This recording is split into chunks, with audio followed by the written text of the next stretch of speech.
Pocono Raceway in Pennsylvania. This is a 2.5-mile track. It's the same as Daytona, Indianapolis, but so different racing. 3 straights, 3 different lengths, 3 turns, 3 different degrees of banking. You've heard about the bumps. The drivers have talked about that and the great competition. Tony Stewart's won this twice. He'll be in a backup car today as you're watching Race Day here on Fox Sports 1. Ladies and gentlemen, please rise and remove your hats as the United States Air Force 314th Recruiting Squadron, McGuire Air Force Base Color Guard, presents our nation's colors. Remain standing as Monty Self of Motor Racing Outreach offers today's invocation. Heavenly Father, Lord, as we pause in the stillness of this moment and pray here at Pocono Raceway, Father, we acknowledge that you are the source of all the goodness and blessings that we have here in the United States of America. Father, we ask that you protect our land. Lord, we ask that you keep safe all of the men and women serving in our armed forces around the world to defend the freedoms we enjoy here in America. Father, we ask that you are gracious and honor the hard work of the staff here at Pocono Raceway, NASCAR, the sponsors, and the teams, Father, that's worked so hard to make today's event possible. Father, we thank you for the fans. Lord, we thank you for the teams, the drivers, and we ask that you extend your armor protection around them as they compete today, as they do what they love to do and we love to watch. Father, we just pray that today we would honor you. In Christ's name, amen. Here to honor America, please welcome the West Point Army Band with vocalist Master Sergeant Mary Kay Messenger, joined by Elia Sanders from the Scranton School of Deaf and Hard of Hearing Children as they perform our national anthem.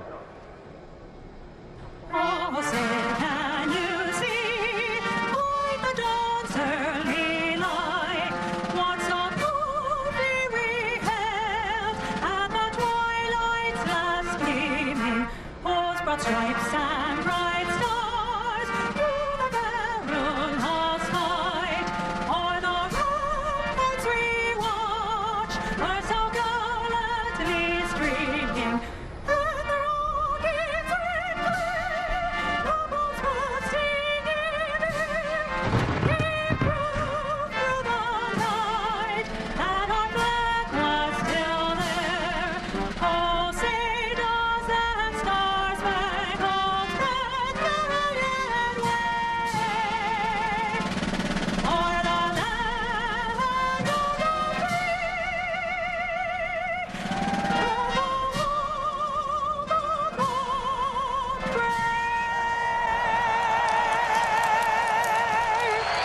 Let's hear it for the West.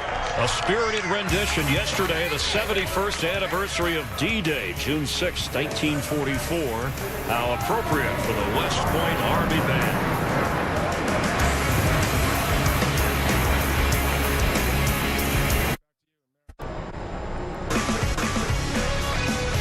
Aerial coverage provided by Goodyear, proudly supporting our military for 100 years. Show your support for our troops at Goodyear.com. Goodyear, the official tire of NASCAR.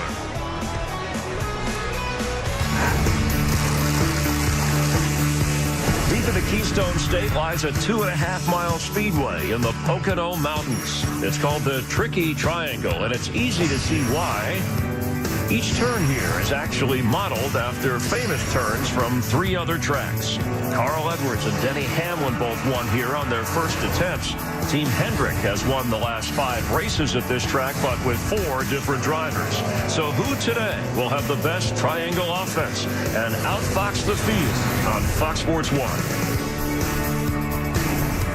This is the 75th race at Pocono. Winners in this event, we've had 7 different winners in the last 7 years here. Of course, the last 2 swept.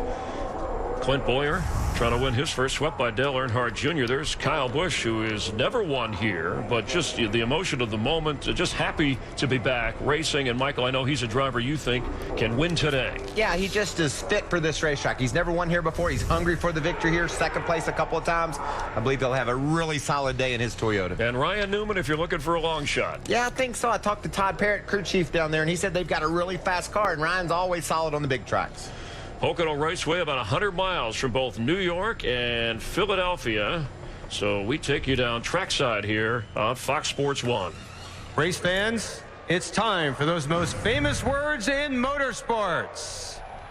Here to give the command, Please welcome our Grand Marshal, Caroline Shaver, daughter of Axalta Coating Systems Chairman and Chief Executive Officer, Charlie Shaver. On behalf of our 13,000 employees around the world, our customers, and our special Penn State guests. Drivers, start your engines.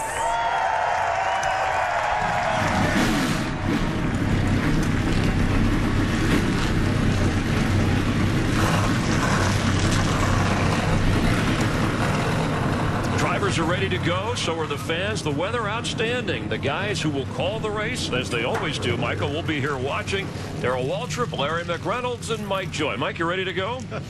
Love this place, Chris. I love the challenges that Pocono presents. 3 different length straightaways, 3 different banking, 3 different radius turns. It's a high-speed oval, but you shift like a road course, Darrell. You're a busy man out there. Yeah, you know, I call it unique, yes, because we do things here that we don't do on any other super speedway. You mentioned shifting gears. We don't do that anywhere else. You talked about the 3 different turns. Where's the 4th turn? You know, so this track is totally different. It's unique, and the driver is busy. The straightaways are long, the speeds are high, but they're busy and they're working those gears. Well, the driver's busy, but how about the crew chief, Larry? I mean, how do you plan to run a race like this? Yeah, Mike, when I opened my eyes this morning in the motor coach, I had to start thinking about strategy. You heard Chris Myers talking about outfoxing the field, because it's a game. 2 tires, 4 tires, when to stay out, but more than anything, when to make that final trip to pit road. The 2 races here last year, Dale Earnhardt had a fast race car, but Steve Letarte was very aggressive on pit road with his strategy. And don't miss a restart here. They'll fan out 6 and 7 wide on the widest front straightaway in NASCAR. High fives all around in the number 4 pit. We are ready to race in the Pocono Mountains of Pennsylvania.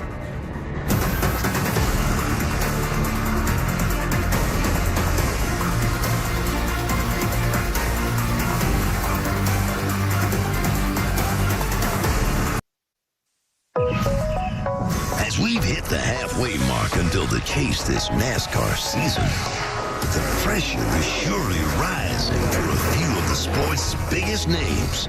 And today, it's only going to get trickier as the drivers head to the unique setting of Pocono. It's going to be a drama-filled, action-packed day of racing. So drop the green flag and let's get started here on Fox Sports 1. They're rolling off a pit road, the widest pit road in NASCAR and the widest front straightaway here in the Pocono Mountains of Pennsylvania. It's the NASCAR Sprint Cup Series on Fox Sports 1. There is the tricky triangle. The drivers roll to the front straightaway. Here's the Geico starting grid. Kurt Busch, 3rd pole of the season. He's a 2-time Pocono winner, and so is Carl Edwards. It's a Chevy Toyota front row. Martin Truex, 3rd time. He started 3rd here. Jeff Gordon, his 6 Pocono wins, the most all-time. Kevin Harvick has not yet been a Pocono winner. Austin Dillon, his best starting spot of 2015. Brad Keselowski won here in 2011. Denny Hamlin, 4 Pocono victories. Jimmy Johnson, a 3-time Pocono winner. Kyle Busch, twice. He's been a bridesmaid here, never a bride. Joey Logano, rear-end gear change. He'll go to the rear at the start. Casey Kane has won here twice. Ryan Newman, top 10 in all the last 5 Pocono races. Jamie McMurray, a Pocono best 7th last August. Kyle Larson won the ARCA race and finished 5th here last year. Paul Menard got his 3rd top 10 of the year at Dover last week. Ricky Stenhouse, top 15 last year. Casey Mears, 12th here last August. Matt Kenseth hasn't finished in the top 20 since joining Joe Gibbs Racing at this track. Dale Earnhardt Jr. going for his 3rd straight Pocono victory. That's your top 20. What do you say we dial up the 3 car? Are you ready to do that yet, or you want to wait? Let's talk to Austin Dillon. Austin Dillon, it's DW. You got a copy, my friend? Sir, I got you there, Darrell. Hey, buddy, you got your first top 10 starting spot of the year, and you and Gil Martin, y'all seem to have found something lately. What's turned that thing around for you? Well, we just wanted to rise the occasion and put this Dow car up front more often. And the last 3 weeks we qualified well. We just haven't got the finishes that we'd like. So hopefully we start this week with finishing off a good starting position. Well, you got a truck win here, and you've been running a lot of the Xfinity races. Does that seem to be helping you a lot this year?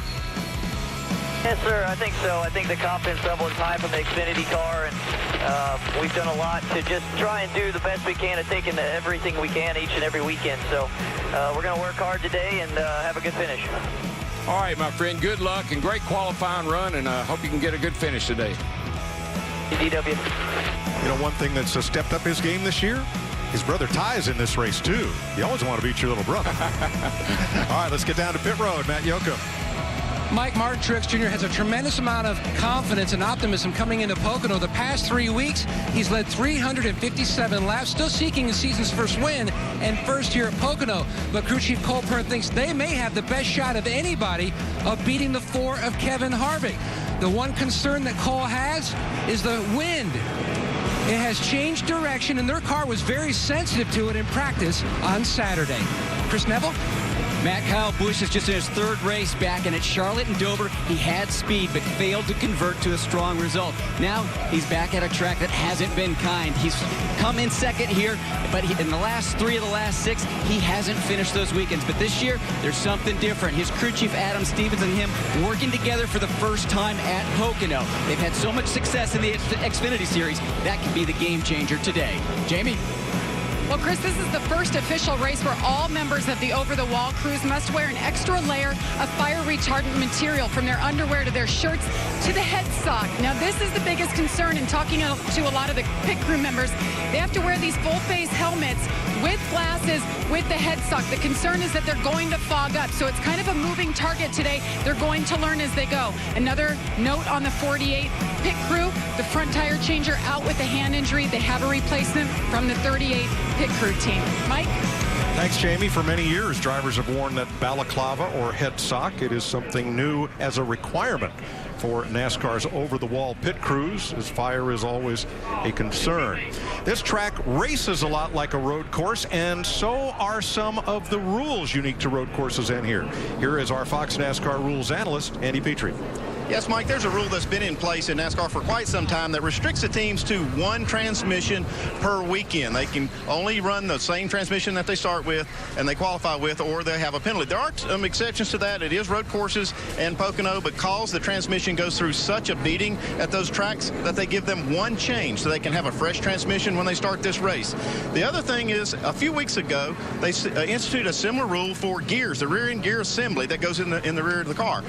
They said that that's going to be the same rule as the transmission, that if you change it after qualifying, you have to go to the rear. And that is not, there's not an exception here at Pocono for that. And now Joey Logano had to change his gear after qualifying. He'll have to start in the rear. Thanks, Andy.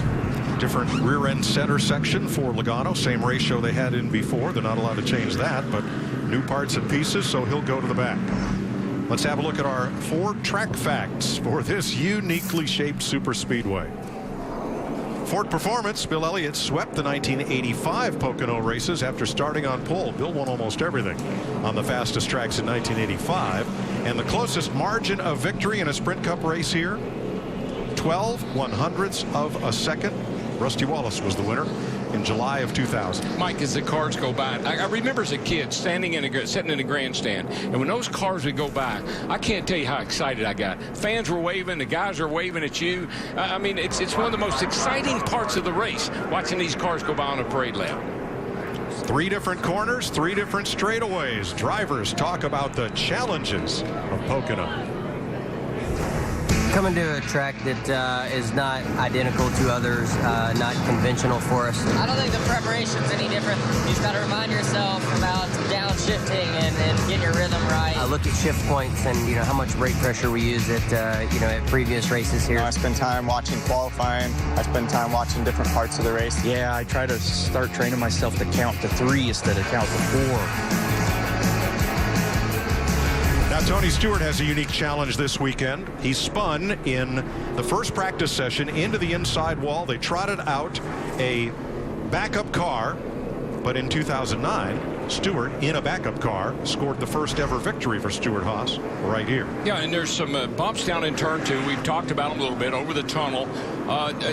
When Tony went over those bumps, he didn't think they caused his car to spin, but I think it probably did. He just didn't realize. But you can see there that it's just real. The track undulates. It's a wave in the track right there. You can watch them go over there, and you'll see the cars jump around as they cross over those bumps. You can imagine what that's going to feel like at 200 miles an hour. Now, it's a start of the weekend. I guess it's a lot like finding suddenly a pothole on your street a block from your house. The first time you hit, it's like, whoa, where did that come from? And then after a week, you learn to kind of either drive through it or drive around it, and we'll deal with it. Yeah, well, the teams have adjusted. The engineers have made shock changes and spring changes to help kind of accommodate that situation. It is a perfect early summer day in the Poconos. You couldn't ask for a nicer day to go racing. All 3 days here have been unbelievable. And back to the Tony Stewart, because that backup car was unloaded before qualifying, he qualified this backup car. He gets to start where he actually qualified on Friday. 160 laps.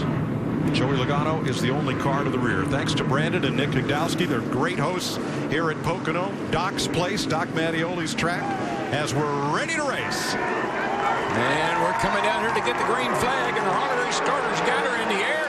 Boogity, boogity, boogity. Let's go racing, boys.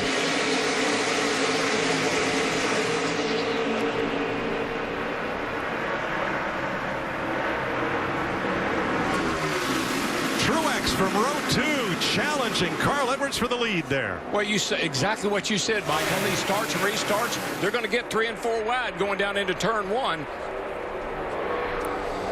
What'll be interesting is when we get to turn 2 where those bumps that DW was talking about. Better hang on when you go across there, buddy. Still triple wide in the back. Harvick side by side there on the inside. That's where they've been running in practice.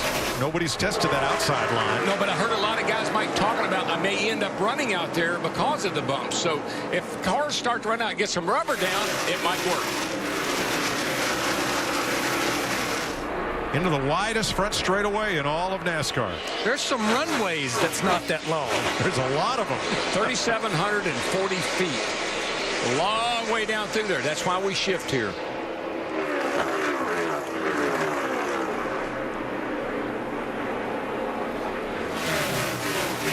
Jeff Gordon from 4th up to 2nd behind Edwards. Truex 3rd. Pole sitter Kurt Busch 4th. Then Harvick and Dillon. Headed for turn 2.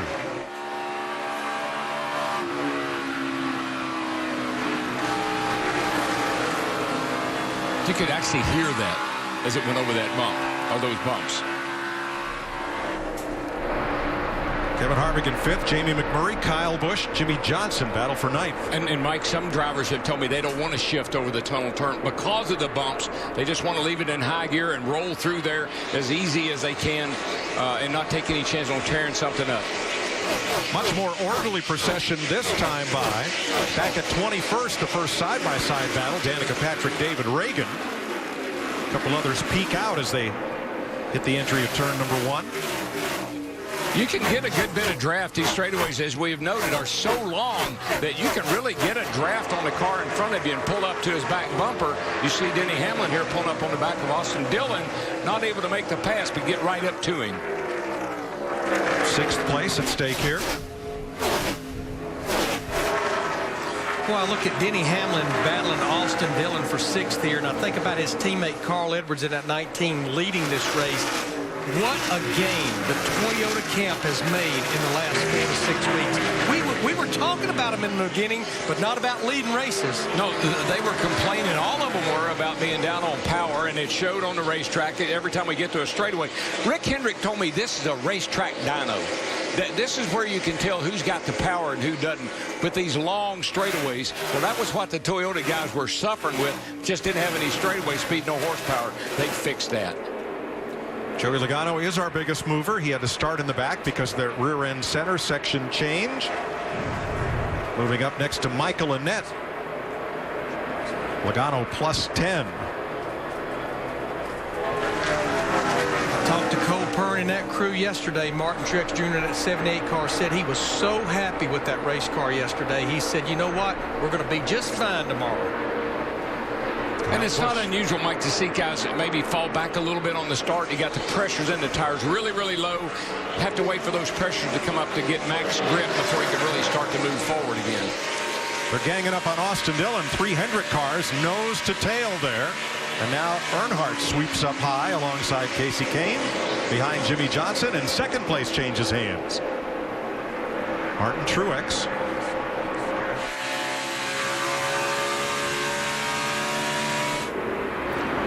Johnson and Kane move up. Dale Earnhardt Jr. in that 88, he's made a nice move since the start of this race, because he qualified in 20th, and now he's up to 12th, trying to do something that only 2 other drivers have ever accomplished here, win 3 in a row. The other 2, Bobby Allison and Tim Richmond.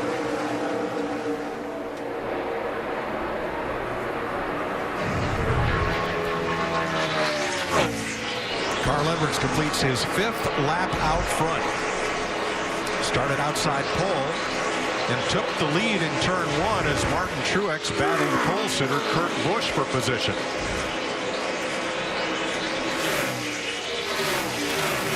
You watch these guys, Mike, they come up off turn 1, and about where the 48 or the 24 and the 4 are right now, that's about where you grab a gear. Now, this is on Kyle Larson's 42 car. This is the right rear. This is the shock absorber. That shaft right there will tell you a lot about the movement. Now, watch him as he goes through turn 2, through those bumps, how much movement it gets. It's just violent. It's quick, but it's violent. Yeah, it's real violent. And, Mike, to your point about the drivers adjusting and teams adjusting, I heard Darrell talking about it in the pre-race. Kurt Busch said it best. You had to be careful not to get too aggressive with adjustments just for that small section of the track, because you could mess up the car for all the other corners. Yeah, it's almost like, and this is almost like contradiction. You got to put those bumps out of your mind. They're there. They're not going to go away. And so complain about them or worrying about them isn't going to help anything. Just deal with it and worry about the rest of the racetrack. Kevin Harvick closes on Jeff Gordon, decides not to make that move right there. What he's trying to do, he backed off a little early. He wants to get a run on this little short shoot here and try to maybe get under Jeff. Jeff's going to move down. He sees that Kevin is a little, Harvick's quicker. He's going to give him the outside and let him go. Should not come as a surprise to see Kevin Harvick moving forward. He's won everything there is to win here this weekend, except final round of qualifying. Martin Truex has erased half of Carl Edwards' lead. He's now 3/4 of a second behind.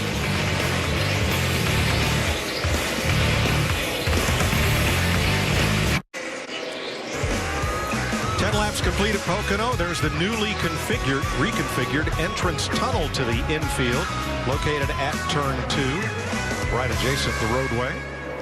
All beautifully redone. They've done a lot of work here, Mike, through the last 3 or 4 years of improvements all over the speedway. Big solar farm among the improvements. Carl Edwards has led these first 11 laps. We've also been watching Joey Logano move up 15 positions. And now let's go to Matt Yoakum for the Nationwide Dale Jr. Performance Report. Mike, a misstep in qualifying relegated Dale Jr. to start 20th today. He was quiet pretty much early on, but then he told Greg Ives he's already started using the track bar. The track a little bit rougher as far as the field today, and the track bar did not help. The car is still on the freeze side, but a lot of confidence coming in, knowing their car was probably the class of the field in the first practice on Saturday, and they were still pretty good when the temperatures came up. Earnhardt is 11th after starting 20th. The last 4 laps of this race, Kevin Harvick has had the fastest lap of all cars and gained almost a second on the leader. Yeah, you watch him here. He goes down into turn 1. You saw him catch 3rd gear. That just gives you that little bit of acceleration up off the corner there to get you started down that back straightaway. Now, along here somewhere, it's this driver preference. He'll catch high gear back to 4th. Now, Harvick is one of the ones that has not been shifting over the tunnel. He leaves it in 4th gear. Feels like he can make better time there than fooling around trying to shift gears. Then when he gets over here to turn 3, we'll see it's optional with him. Sometimes he'll catch 3rd gear, and sometimes he got 3rd there, and they'll use that power to accelerate forward to get up off the corner. So it's kind of fun for a driver because it's not what we do every week.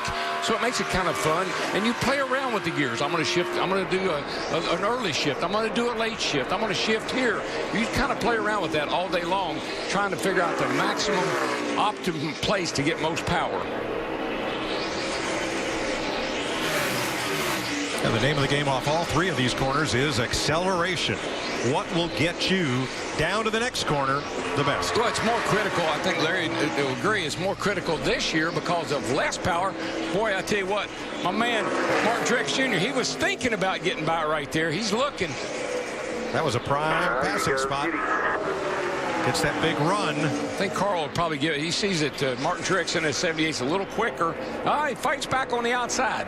But look, company's coming with that 4-car. Kevin Harvick back there lurking. I think Harv's sitting back there watching. Let me see what these two guys are going to do. Let them sort this out amongst themselves, and then I'll take them both.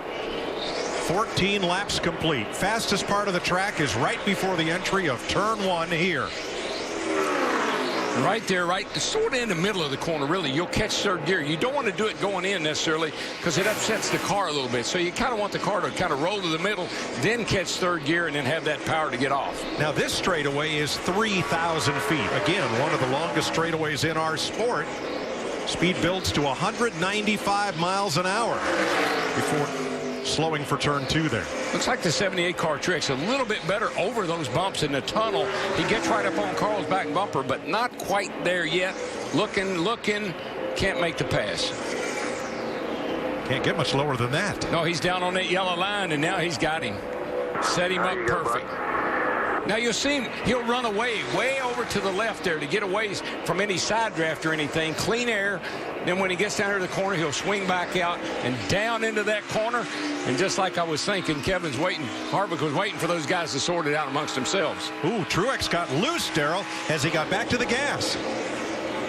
Might have been that shifting thing. Right where he shifted, he may have upset the car just a little bit. So Carl Edwards gives up first and second place. Everything okay there, Jamie? Yeah, I talked to Darian Grubb this morning for Carl Edwards, and he told me the most laps they ran at one time was 9 in practice, and he said the speed was good, but after that they didn't know what they had. Here we go. We're seeing an indication of the fall off just a bit, and they also thought their strong point was over the tunnel turn, but obviously not as good as the guys who just passed him. So watch for some adjustments coming on the 19.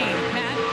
Why everyone picked the 4-car of Harvick as the car to beat today, because his balance through all 3 corners, even with the bumps in turn 2, were exceptional. The issue for Harvick and the 78 of Martin Truex, both cars are on the free side. Harvick's biggest issue, early entry into turn 1. It's just way too free. And Mike, look, our first 4 cars, 53.05, 53.09, 53.07, 53.02, they're running the same speed. Meanwhile, back at 15th place, Terrell, there's Austin Dillon. He's may give up a spot to Matt Kenseth, who started 17th. Dillon has faded back from 6th to 15th. Yep. Larry, at this point in the race, 17 laps into this first run, what kind of feedback do you want to be hearing from your driver? Well, we're halfway through this run, Mike, and so I need to know, breaking down each of those 3 corners that you spoke about, what it's doing in each one, because I want to make sure I don't help one corner and hurt another. So it's a little bit of a compromise, even on the adjustments. So how are you in Trenton? How are you in Milwaukee? And oh, by the way, how are you in Indianapolis? Martin Truex Jr. You're watching Fox Sports 1 NASCAR.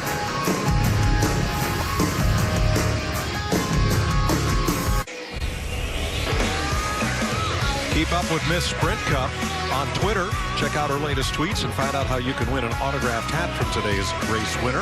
Or follow Miss Sprint Cup on Facebook, Twitter, and Instagram for lots of behind-the-scenes access inside the Sprint Cup Series. Brad Keselowski has pitted from 7th place after just 20 laps, Matt. Pitting early. Now, Brad's biggest issue is the car was tight in all the centers of all 3 corners, and he had a four-wheel drift and free on exit of the 2-car. Air pressure change, trying to fix that as well, and left side wedge. The window shouldn't open up, Mike, for about another 6 or 7 laps. So an early stop for Keselowski.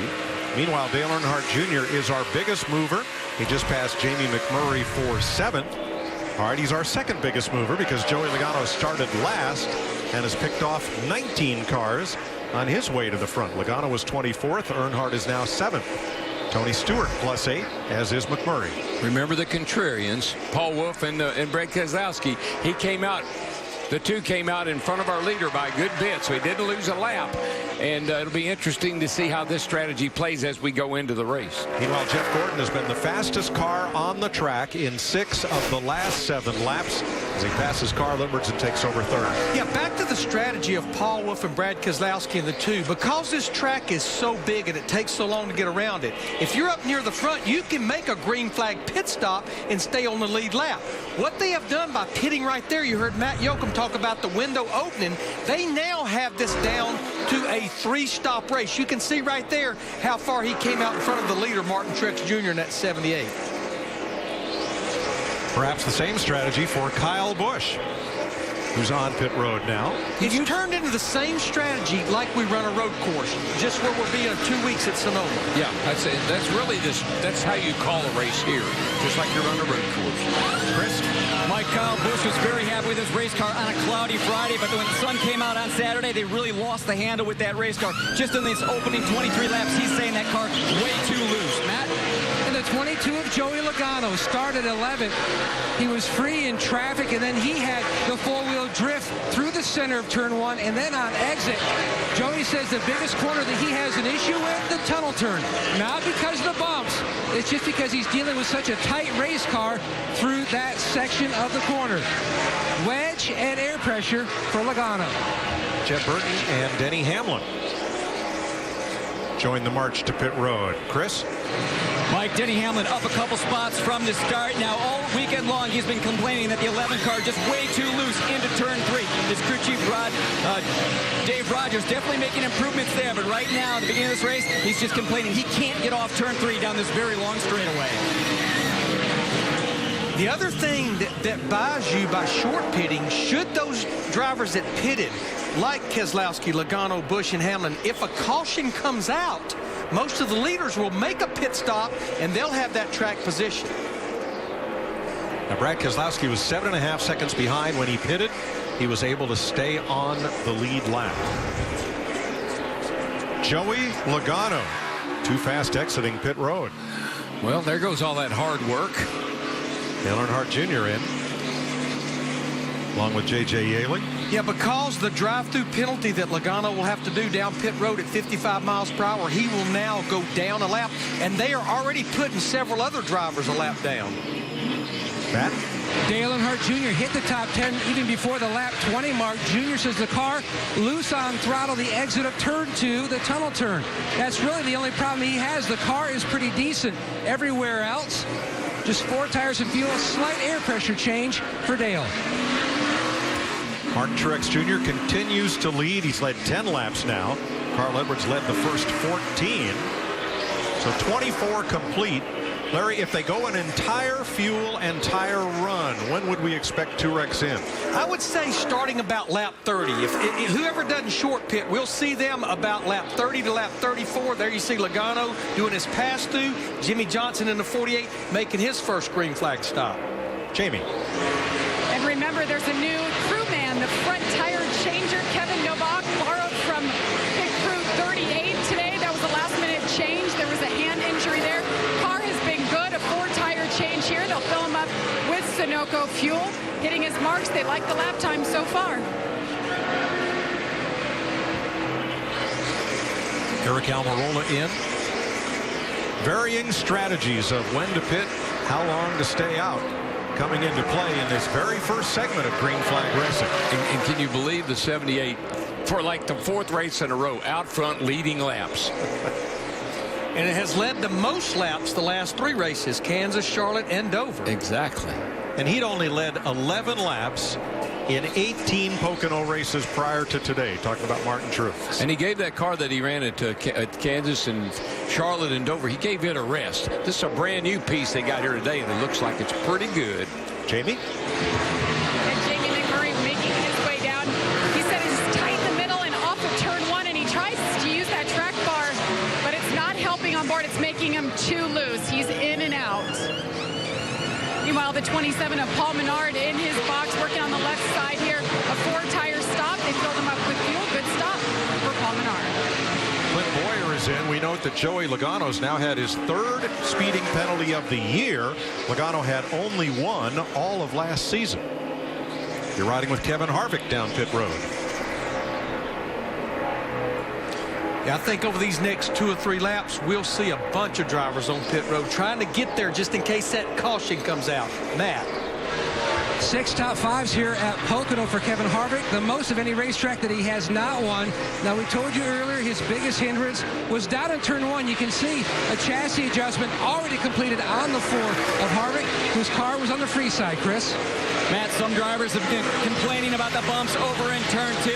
Kyle Larson, one of the drivers, has just kind of shrugged his shoulders this week and says it gives the place character, doesn't mind it at all. But in the opening 30 laps of this race, he's saying the 42 car just way too loose. Biffle and Stenhouse both in. Paul Menard too fast exiting in every segment after his pit box. And that's a lot of segments, which tells me their tack is off. Yep. Martin Truex, the leader, is in. So is Jeff Gordon, who gives up 2nd place to pit. Here comes Kurt Busch as well, Jamie. And Jeff Gordon having a solid weekend. Started off great on Friday, qualified 4th, and then yesterday they were kind of all over the map. But today in the race, they've been happy. A 4-tire stop, and they'll fill them up with fuel, Matt.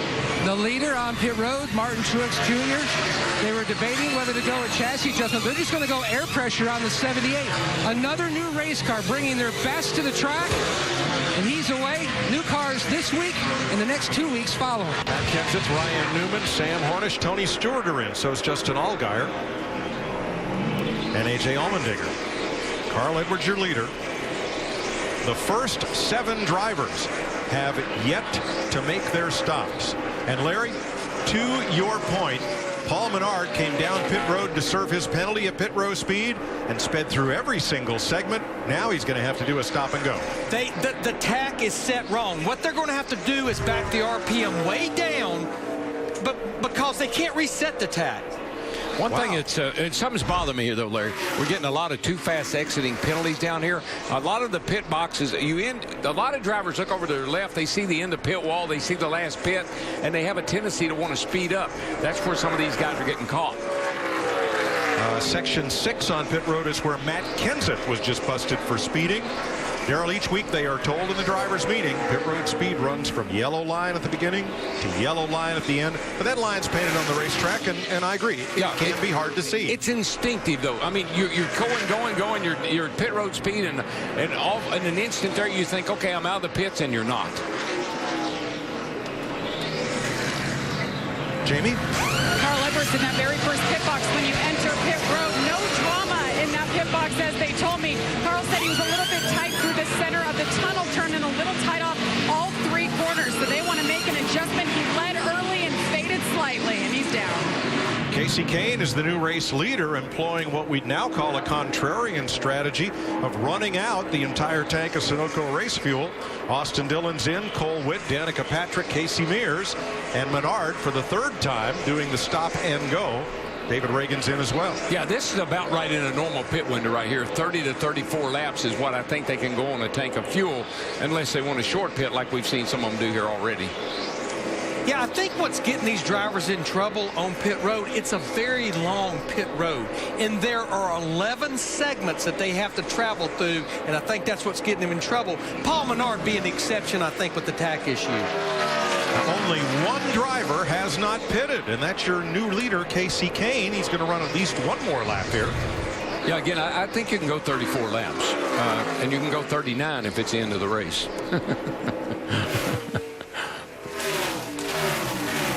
I love it when you ask how far are you going for you. Oh, we only go 34, and then when there's like 38 or 39 to go at the end, well, we might be able to save enough to make it. We can make it. Things will cycle around differently. Once Kane stops, Kevin Harvick will be the leader. When Martin Truex pitted, he had half a second on Harvick, who had stopped 1 lap prior. Paul Menard with problems. Left front tire looks like it's down. And with that going on, I hope they're calling Casey Kane to pit road. Pit now, which he's actually at the entrance of pit road. Well, Larry, he's down and off the apron. That may not bring out a caution. We'll see. Jamie? Casey Kane saying he's a little bit loose and a little bit tight. Very encouraged all weekend by the speed in this race car. You just saw the wedge adjustment there and a 4-tire stop. Meanwhile, the 27 is in to fix that tire. They'll make it to the pits, and we stay green. Menard will make it in. 1 other point, Darrell. In 2012, this race had 24 speeding penalties. And again, what Larry was saying, and it's true as a driver's perspective, this is such a big, wide pit road. So long that you just lose your focus, lose your concentration. And then it's so long to being on the lead lap. Kevin Harvick is your leader after 32 laps.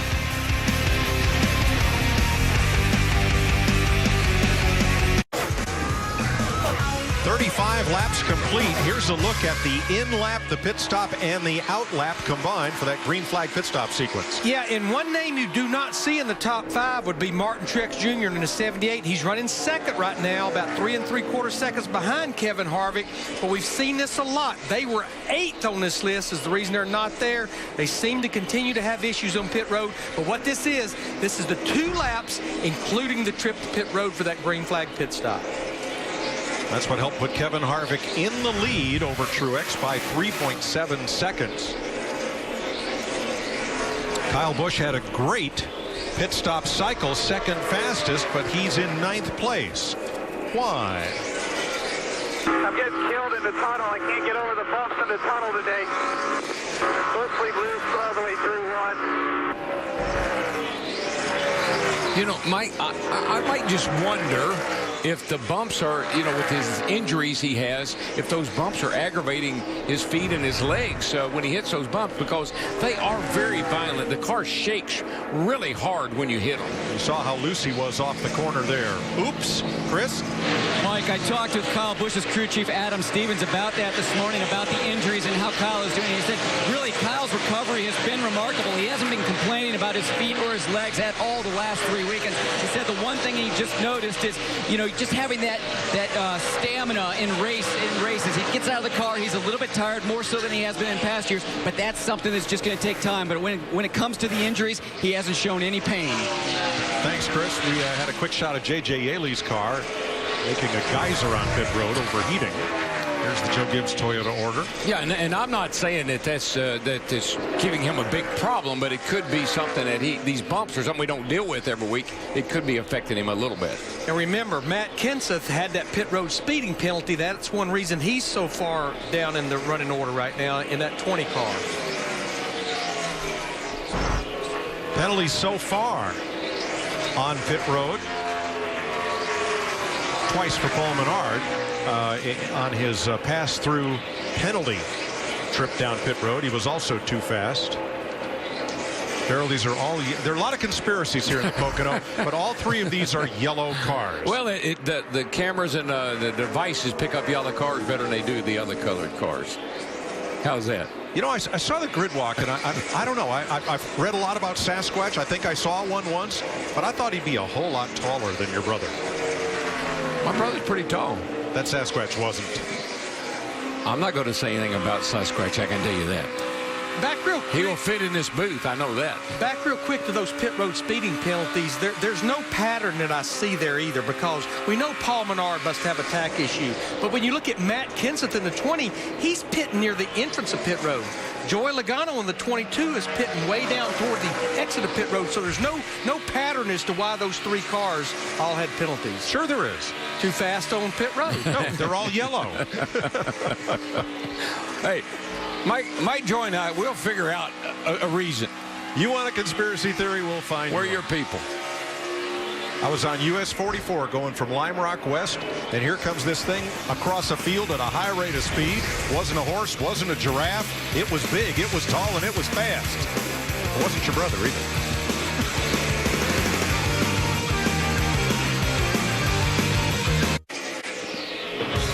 Coca-Cola and NASCAR invite you to show your support and appreciation for our servicemen and women around the world. Each time you use the hashtag #ShareASalute in a message to thank service members on social media now through July 5th, Coca-Cola and NASCAR will donate $1 to the USO. See the steeple there at Pocono atop the grandstand? There are 2 of those because Dr. Rose Mattioli, Dr. Joe's wife, went to Churchill Downs and liked the look and said, what could we do like that here? And they did. This place has a lot of history.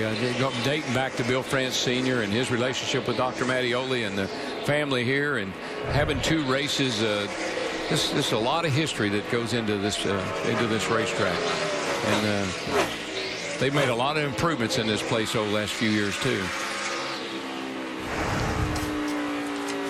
Looking at Brad Keselowski there in 7th place. Michael, the Penske cars both pitted early.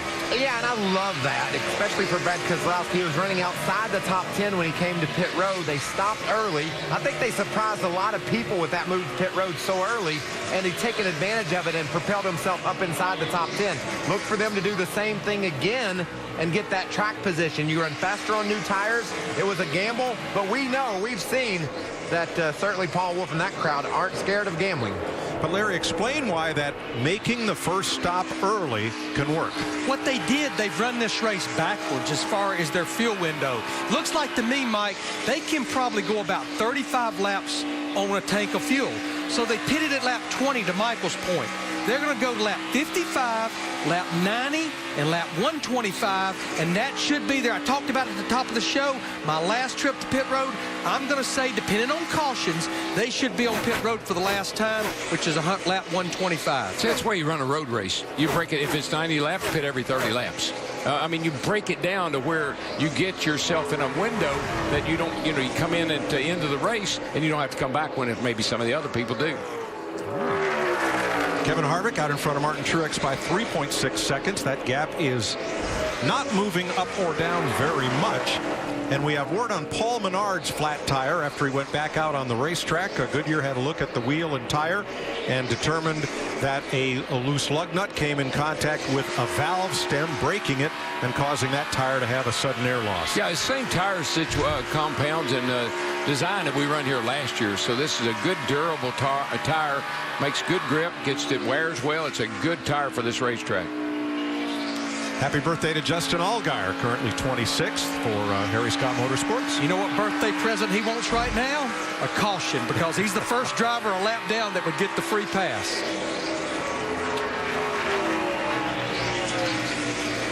Yeah, I was just telling Larry, Mike, we don't see this many cars a lap down this early, but I think it's because of the long green that we've had, no caution, and these pit stops have really separated the field more than normal.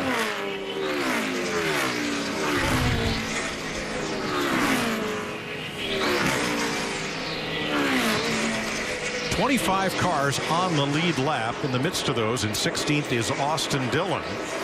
Now, he started well up in the top 10, but he's been having some big slides like this one. Oh, yeah, the car just got a little bit loose with him right there, and he had to catch it, and it went up the track with him. I saw right from the get-go, the car didn't look like it was real comfortable to drive early on when we started this race, and it's got much better. They need to do some work on that thing.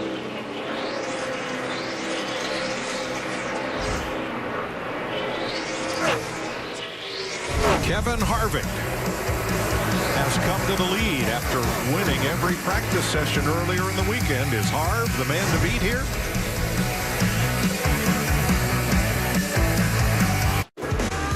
Caution is out at Pocono after 49 laps. When Paul Menard cut down that left front tire, it damaged the splitter. That has now come off the car. It's sitting on the front straightaway. That's a pretty substantial piece. You wouldn't want to run over that at speed, so caution is out. Last week at Dover, we had 75 miles of green flag racing to start the race. This week, 122 miles or 49 laps. David Reagan gets the free pass on this first caution today. No candles, no presents for Justin Allgaier. Sorry. Reagan blew out his candles. When they built Pocono in the 1960s, they reached back to the turn of the century for inspiration. Trenton Speedway in New Jersey, built in 1900. They raced there till 1980, was one of those inspirations. And its corners provided turn one. It was an oval. The dogleg was added later. Go on up to turn 2 and you'll find a 90-degree left turn, much like at Indianapolis Motor Speedway. and come around to turn 3, and that's that long, flat expanse, just like at the Milwaukee Mile. All 3 of these racetracks opened before World War I. This track still in use. This track almost didn't exist. At a lunch in New York, Bill France Sr. wrote this on a business card and gave it to Doc Mattioli. On the plains of hesitation lie the bleached bones of millions who, when within the grasp of victory, sat and waited, and waiting died. He gave that to Doc Mattioli on a card. Doc Mattioli said, "I get the message," came home and finished the track. Now, pit road is open. Kevin Harvick in the 4 is going to hit pit road. He's going to bring some drivers with him, which actually Jamie Keselowski's in as well. Yes, a whole handful decided to come and adjust on their race cars. Changing conditions, little cloud cover now. Carl Edwards saying little tight center, chattering to right rear. Track bar, air pressure adjustment, and 4 tires for Carl Edwards, Matt. And Kevin Harvick said his biggest issue, the car's still on the free side. You can see they're making the chassis adjustment now in the right corner. He said the biggest issue is when he goes down into turn 1. Meanwhile, the 78 Truex, they're going to go right side tires only. And the 41 of Kurt Busch, he needed to make a chassis adjustment and air pressure change. They called off the chassis adjustment. The car just not there balance-wise, still on the free side. Well, this time his team gave him the lead. Martin Truex takes 2 tires. He comes out first ahead of Casey Kane, Kevin Harvick, and Ryan Newman. We're under caution at Pocono.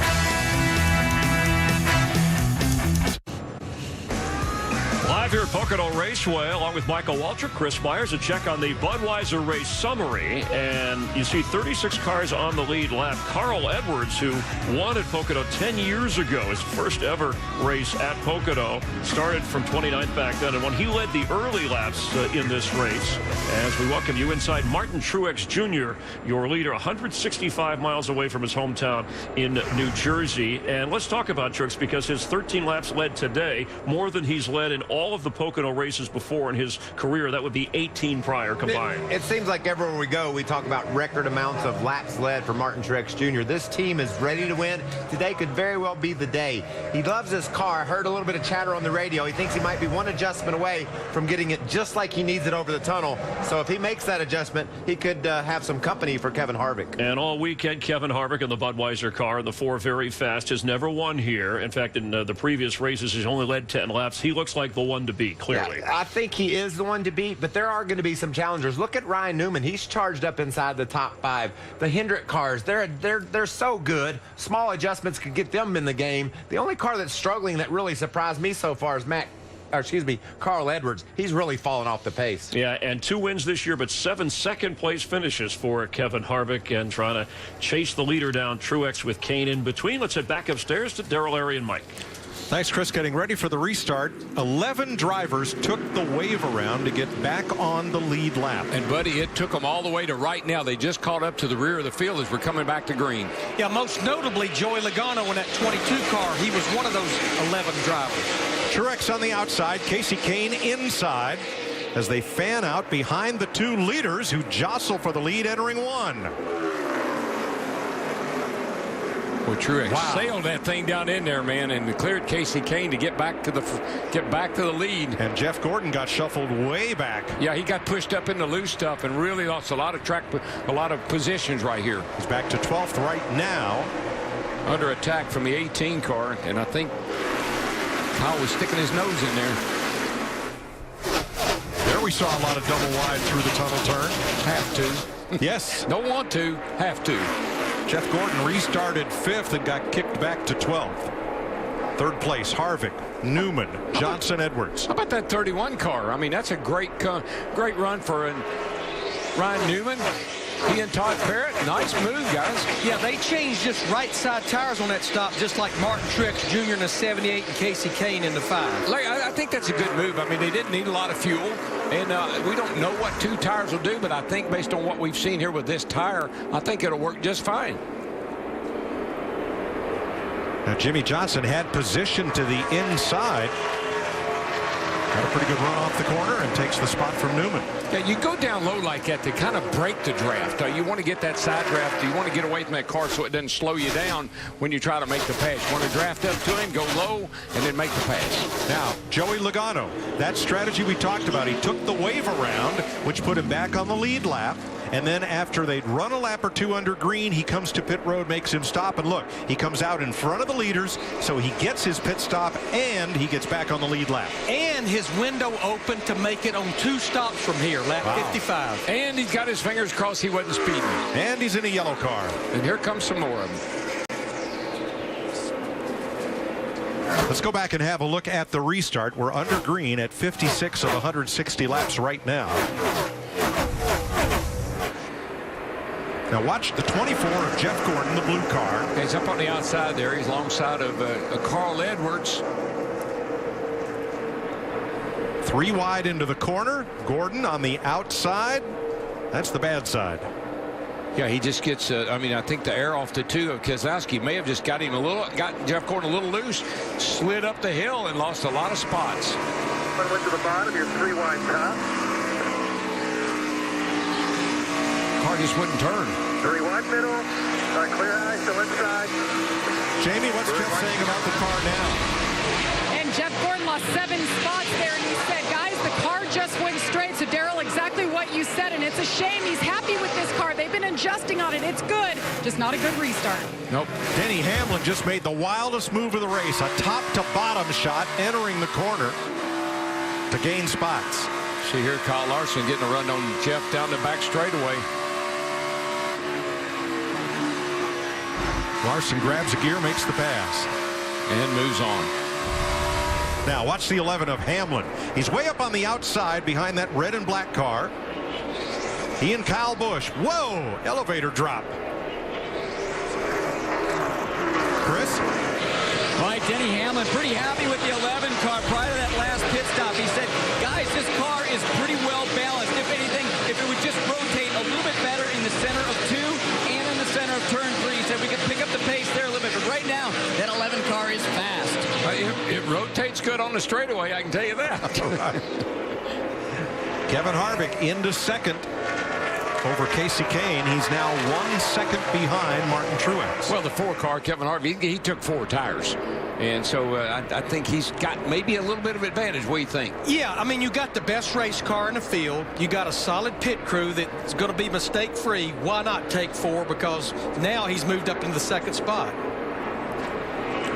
At the tunnel turn, we just saw Greg Biffle battle Danica Patrick side by side over the tunnel for 17th place.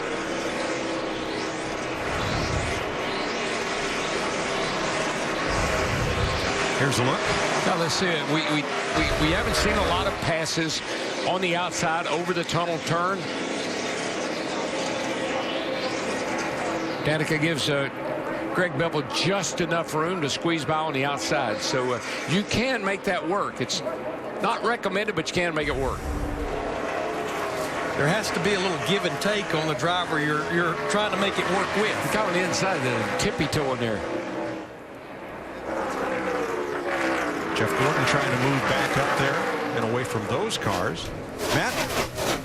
Now, Mike, the previous run, Danica Patrick was telling Daniel Knaus that the more and more she ran, the car was more out of the racetrack, and that problem really magnified under braking, especially. The car just way too tight. Now, he did make an air pressure change, especially on the left side, trying to open up the stagger. Now, after that stop, she's saying the car, they didn't make any adjustments. She's saying the car is much, much better balanced where she would like it.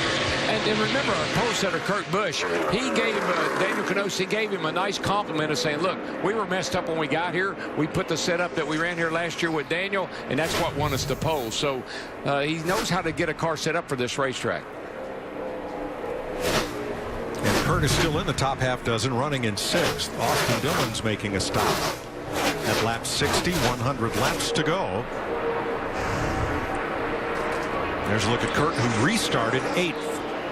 Jeff Gordon is coming back. I mean, he just went to the inside of Kyle Busch. That's for 11th place. He's 9 seconds behind the leaders. Yeah, because it wasn't that long ago Kyle Larson in this 42 you're riding with went by Jeff Gordon, but now Kyle Larson working on Kyle Busch in the 18. That's a battle for 12. That tells me, Larry, that the air pressures must have been really, really low in that 24 car. When he hit that first turn, the car just wouldn't turn. Now the pressures are building, and he's starting to come back. And the good news, that's something that Alan Gustafson can make an adjustment on for the next trip to pit road. Yeah, and it's not something you'd want to do if we have a late race caution here. You might not want those pressures quite that low. So Gordon restarted 5th, fell back just out of the top dozen. And if he can make the pass on Ryan Newman, he'll be back up into the top 10. Car's really, that tells me that car's 24 car's really getting across that tunnel turn good. It gives him a nice shot down that short chute. He was able to pass Ryan Newman and move on.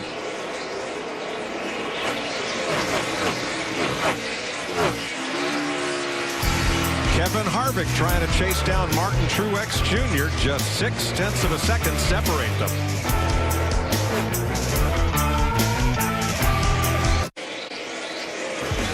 "65 laps complete, Martin Truex leading. Aerial coverage provided by Goodyear, proudly supporting our military for 100 years. Show your support for our troops. There's a great charity auction going on at Goodyear.com.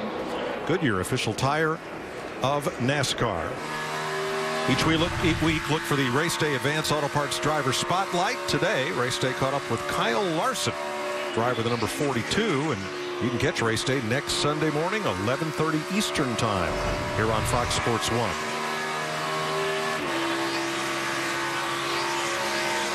His teammate just made a pit stop from 14th place. Here's Jamie McMurray back on track.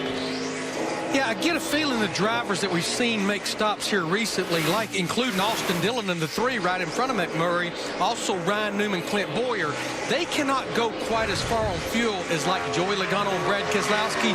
So by making this green flag stop now, they are in the window of 2 more stops to get to the end. I also think this one car, they were in a bunch of traffic right there with a lot of cars that he was having trouble getting around. I think they decided we're not going anywhere. We're locked up here in this pack of cars. Let's come in and get out of traffic and get in some clean air.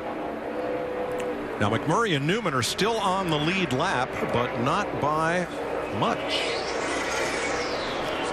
Martin Truex Jr. sees his lead disappear as he begins to work race traffic. Kevin Harvick is there.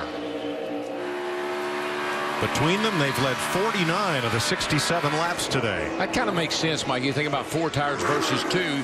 The 2 tires will hold on for a little while, but then the 4 are going to prevail in the end. Now, Casey Kane was the last driver to make that stop in that opening long green flag sequence. He's 3rd, while his Hendrick Chevrolet teammate Jimmy Johnson runs 4th.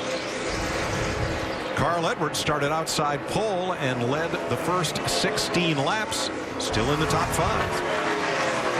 And our pole sitter Kurt Busch got shuffled on the start, back to 4th. He's currently in the top half dozen. His 2 wins came from front row starts here, Kurt Busch, and he started on the pole today. Race ain't over yet. Dale Earnhardt Jr. 7th right now, and Denny Hamlin, you saw the bold move he made to get to 8th. Oh, Ricky Stenhouse. Trouble on the right front, looked like. Second caution of the day. Lap 69. Stenhouse was 17th, and he pounded the wall. Boy, he did. Eric Almirola will get the free pass. 26 cars on the lead lap. I got really sideways down the back straightaway, and it lost all brakes going in the tunnel. Sound like there was some contact made between he and Stenhouse trying to make a pass here. That's Casey Mears, the 13 just ahead. Now this is going into the tunnel turn.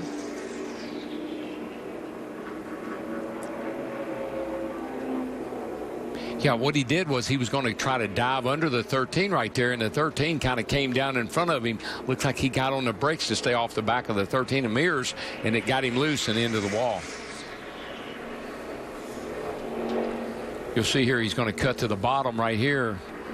Really, I don't. Casey Mears didn't really do anything wrong. He's right in the groove. I just think Ricky was going to try to maybe do a crossover move on there or something. It just didn't work.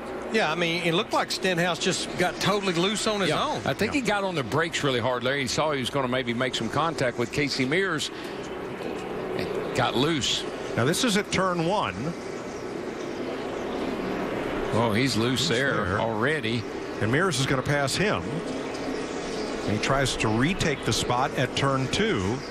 cross-under move like you're talking about earlier. But I think that was his plan, but the thing was just too loose off of 2 and really loose there in turn, or off of 1 and really loose into 2 and just lost it. And then Stenhouse said he lost the brakes, and we didn't see the wheels locked up as he was headed toward the wall, so that's possible. But Darrell, that thing looked like it got loose about the point you'd be pretty heavy on the brake, just as he turned down to the bottom of turn 2. I wouldn't, you know, I think you saw his car loose off turn 1 back there. I think he just had a loose race car, and then the 13 upset it enough that he lost control of it.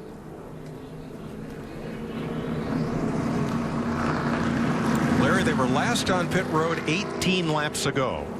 Yeah, this is one of those little bit in a box, because you're nowhere near being able to make it on one more stop by pitting here. I get a feeling that we may see some drivers that might stay out. We may see some that just top off the fuel. But I will say this, taking the wave around and making the green flag stop, it has paid dividends for Joey Logano, because I know he's in 22nd, but he's back on that lead lap now. But Larry, what if you took 2 tires on that last go-round and you know, I don't know if I'd want to come down, maybe try to get 4 tires on my car now. Like Martin Truex. Right. Yeah, and Ryan Newman's already made his stop. So right now, the drivers that's out there on just right side tires would be Casey Kane in the 5s, who's on pit road. Yeah, these 2 tires. And Martin Truex Jr. Yep. So we're seeing a little bit of a split decision. So drivers that took 4 staying out, and a lot of drivers who took 2 on that last stop coming in. Right. Jamie.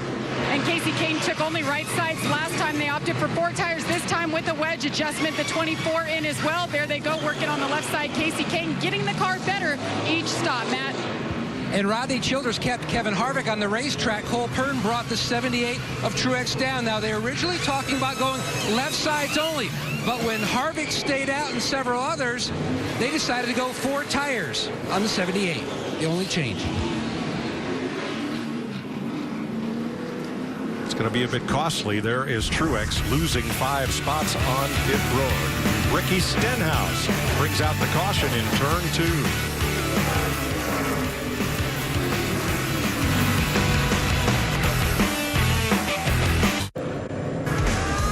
Nearing halfway with Michael Waltrip, Chris Myers. Good time for a KFC race break. Hope you're enjoying the race here from Pocono. And Kevin Harvick, right, 5 second-place finishes since his last win. He's won twice this year, has cycled out in front ahead of Jimmy Johnson, who's only led 10 laps in his last 2 wins, going for what would be his 5th win of the season already. He's never had that many wins this early. You know, we previewed this rivalry, how good these 2 cars and these 2 crew chiefs are. They've put those guys right up front. As we near the halfway point, you could see a lot more of them up there the rest of the day. But let's check at the tricky triangle. We've had 5 last lap passes in the history of this race, so a long way to go around this 2.5-mile track. It was tricky for this driver as Paul Menard had problems. Yeah, he had a bounce stem break on his wheel there, and it caused the tire to go down. Splitter damage to that car as well. 2 pit road penalties with that. Dale Earnhardt Jr. started 20th, moved up to 5th.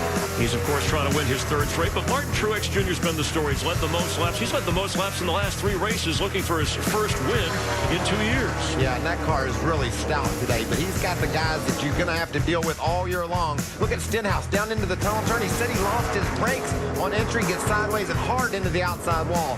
That brought out the caution flag that has varying strategies now in play, Chris. Yeah, and every race is really a fuel mileage race, but why is this more so here? Is it because there are more options? Yeah, the track is so big, 2.5 miles long in length, you can pit and come out on the track ahead of the leaders. So you can switch up your strategy like we saw Brad Keselowski do earlier, open up your playbook more and have more options. A tablespoon of fuel can mean so much as we get towards the end. That's your KFC race break. Let's head back upstairs to Darrell, Larry, and Mike.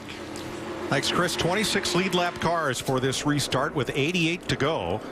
Behind the Chevy SS pace car, Kevin Harvick, Jimmy Johnson on the front row. Carl Edwards in a Toyota with Dale Earnhardt Jr.'s Chevrolet. Then Hamlin and Kenseth in Toyotas. Logano's Ford and Dillon Chevy. McMurray and Newman are your top 10. We're back under green as they fan out. Boy, Dale Jr. looking for some running room here through the middle. Harvick on the outside, Jr. there right behind him. Truex looking underneath, Jr. coming off turn 1 there. And Matt Kenseth, that yellow car right there with him, fully recovered from that pit road speeding penalty earlier. This is not, for whatever reason, this has just not been a Matt Kenseth racetrack. hadn't worked for him. Yeah, Darrell, in the 4 races he's run for Joe Gibbs Racing, he does not even have a top 20 finish here at Pocono. Which is so surprising. It just seemed like it would be a track that would fit his driving style. Pole sitter Kurt Busch steaming up the inside of turn number 3.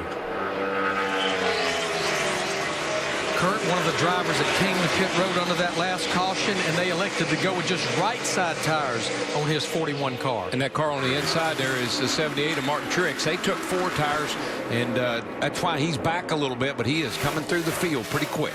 Truex restarted 14th. He's up to 8th in the 78.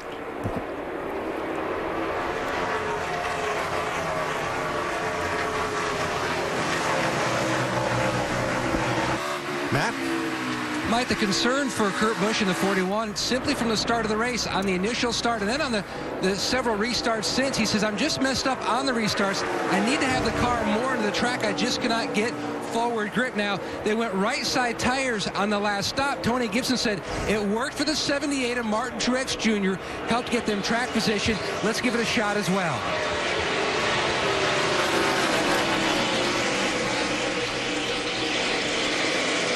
Let's go back to the restart and look out the back of Kevin Harvick's car. Restarted on the front row. Getting a little help from his friends there. Getting a bump, getting a little push. You see the air blowing the cowl flaps up on the 88 car there. That's just a lot of pressure under the hood being released. You get that sometime when you get right up behind somebody. Boy, we got us a pretty good little battle going on right here. Casey Kane to 12th. Kyle Larson now trying to hold off Keselowski. Martin Truex from 14th to 7th in 2 laps since the restart. That's what 4 tires will do for he him. likes those 4 tires. It's working for him. He's all the way back of Austin Dillon right here. Should be able to possibly draft up and make a pass going down into turn 1. And racing with a heavy heart, his dad, Martin Sr.'s mother, Roberta, passed away Wednesday, so Truex losing his grandmother this week and trying to win one here at Pocono. He's going to take advantage of Austin Dillon there in the 3 car. Austin, one of the drivers that elected to stay out. Remember, he made a green flag pit stop on lap 60 with his 3 car.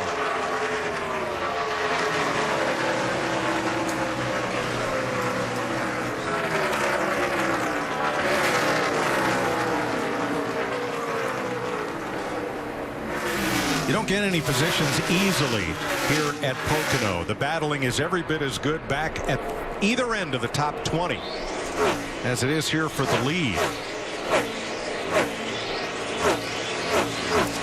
Danica Patrick and A.J. Allmendinger were battling for 19th. There they are.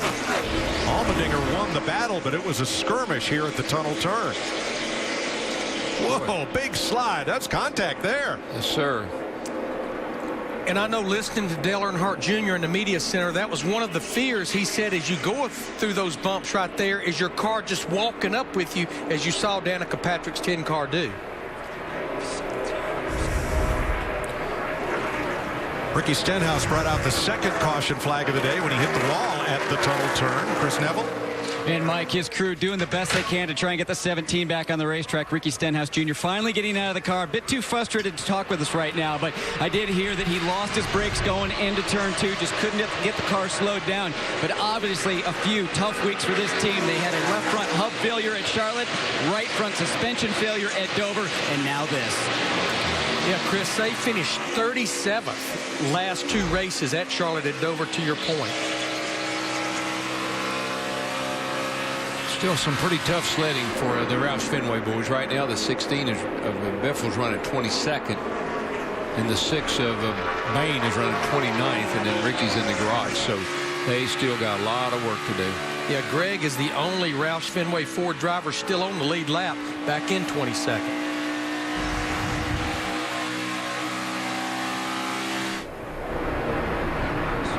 Ryan Newman battling teammate Austin Dillon. 8th place changes hands here. Yeah, it looks like that 3 car it started, on the restart pretty good, but he keeps falling back as we get into the run. So they need to work on the car on the longer run. Both the Dillon boys still on the lead lap. Austin in 9th and his younger brother Ty in 18th.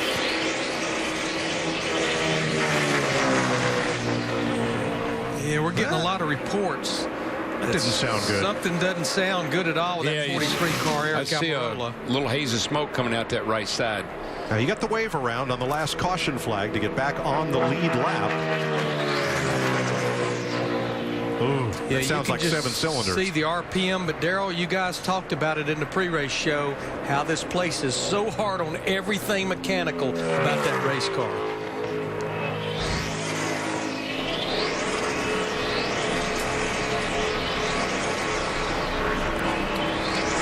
Kevin Harvick leading Dale Earnhardt Jr. by 1.6 seconds. Here's a nationwide performance update from Matt.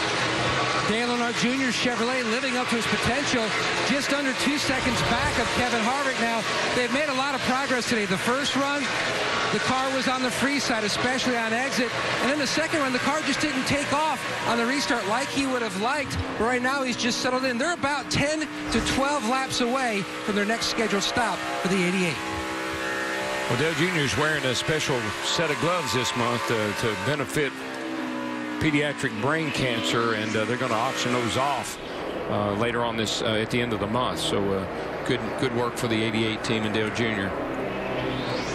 Martin Truex hunting Carl Edwards' 5th place position right now. Remember, Truex restarted 14th up to 6th, and at 15th, Brad Keselowski, Jeff Gordon.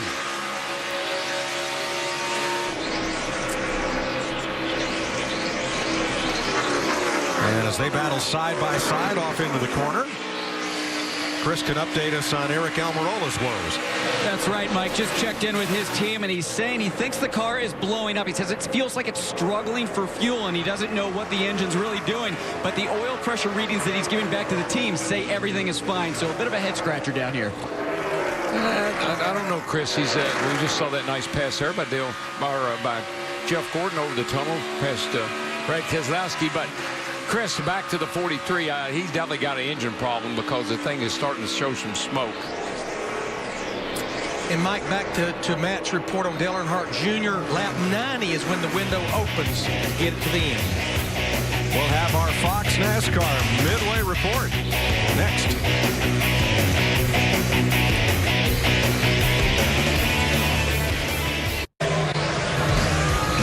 Time now for the just past Midway race report here on Fox Sports 1 Live from Pocono Raceway in Pennsylvania. Harvick, your leader. The race started with 125 miles of uninterrupted green flag racing, the most of any race this year. And the headline in the first half, Truex Jr. and Kevin Harvick. Harvick edging, by the way, Dale Earnhardt Jr. for the fastest lap turn today. Harvick has led at the midway point in 3 races this year, but did not win any of those. Darrell Waltrip, based on what you've seen, who's the driver to beat? Chris, that 78 car has led the most laps in the last 3 races, but he hadn't led the right one yet. But today, he's going to get it done. I feel confident. I feel the same way about this guy, Darrell. Kevin Harvick. He won 2 of the first 4 races, but it's been 10 races, 3 months since that 4 car has driven victory lane. He changes all that this afternoon.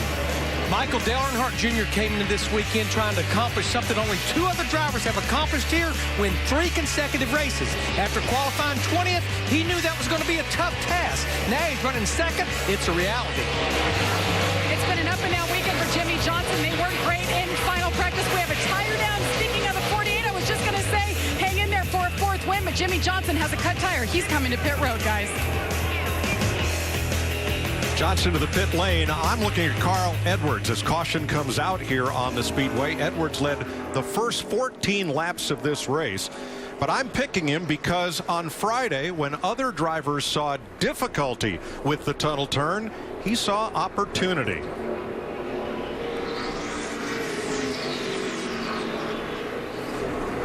We're going to have pit stops during this caution period. Let's check with our NASCAR Fox rules analyst Andy Petrie.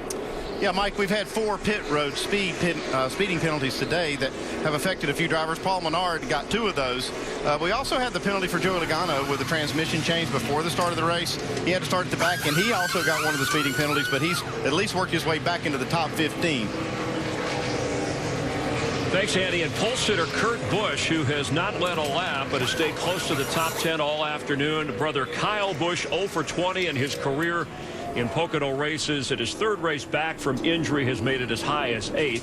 Just this thought, too, that 4 of the last 6 Pocono races, the winner took the lead for the final time with 8 laps or fewer to go. And that's your just past midway race report. We're glad you're watching NASCAR on Fox Sports 1. Let's continue under caution and the pit stops and head back up to Mike Joy. Eric Almirola comes in before the pits open. They lift the hood, hoping they can find something simple like a plug wire off, or that it's not an internal engine problem. And I'm watching the 48 team. They're on pit road, and they've been there a long time, and they keep working on the left side of the car. They let it down. They started to let him go. Now they've jacked it up again. Now they're looking under it. So there's something maybe going on with that 48 car. The road speed. You could see the left front right there as it just went flat on him. Good thing is it happened right in the middle of a very long straightaway, and that certainly helped the cause there, him being able to keep control of that 48 car. Yeah, I couldn't tell there if they were looking to see if something rubbed on the tire or if there was some issue with that. But anyway, Jamie. Matt Kenseth having a nice day. Started mid-pack. He's up to 3rd. Wants to pit here because he says his car's a little bit tight. They'll adjust for that. They've taken 4 tires all day, and they'll do it once again, Matt. Kevin Harvick hits his box. Now, he said his car is stellar down in turn 3. He still could use some help in turn 1. Meanwhile, the 88 of Dale Earnhardt Jr., he had a vibration on the right side shortly before his car hit pit road, and Cole Pern, once again, pulling strategy, going right sides on the 78.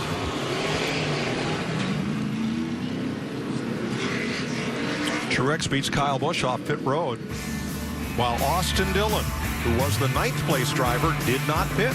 A couple of others we'll tell you about that stayed out when we come back.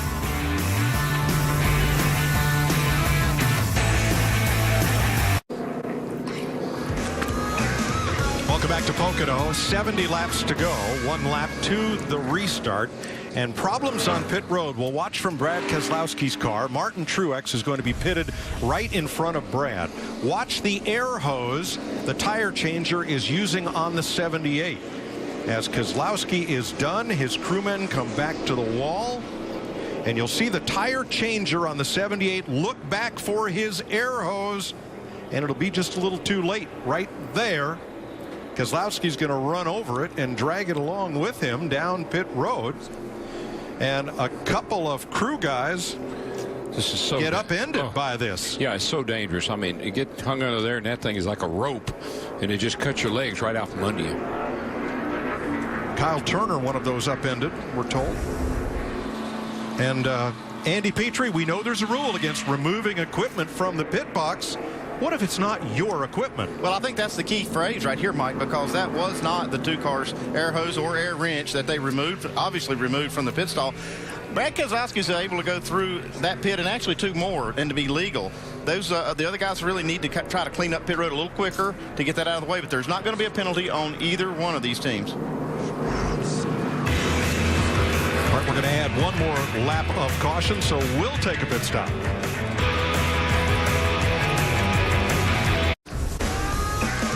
Make a pit stop at Sprint. Cut your bill in half. Just bring them your Verizon or AT&T wireless bill and your old phone, and they'll cut your rate plan at a Sprint store or at sprint.com/half price. Jeff Gordon, currently 2nd. Most Pocono wins all time since we started racing here in 1974. Now Martin Truex Jr. will restart 6th, wondering about the number of laps to go here.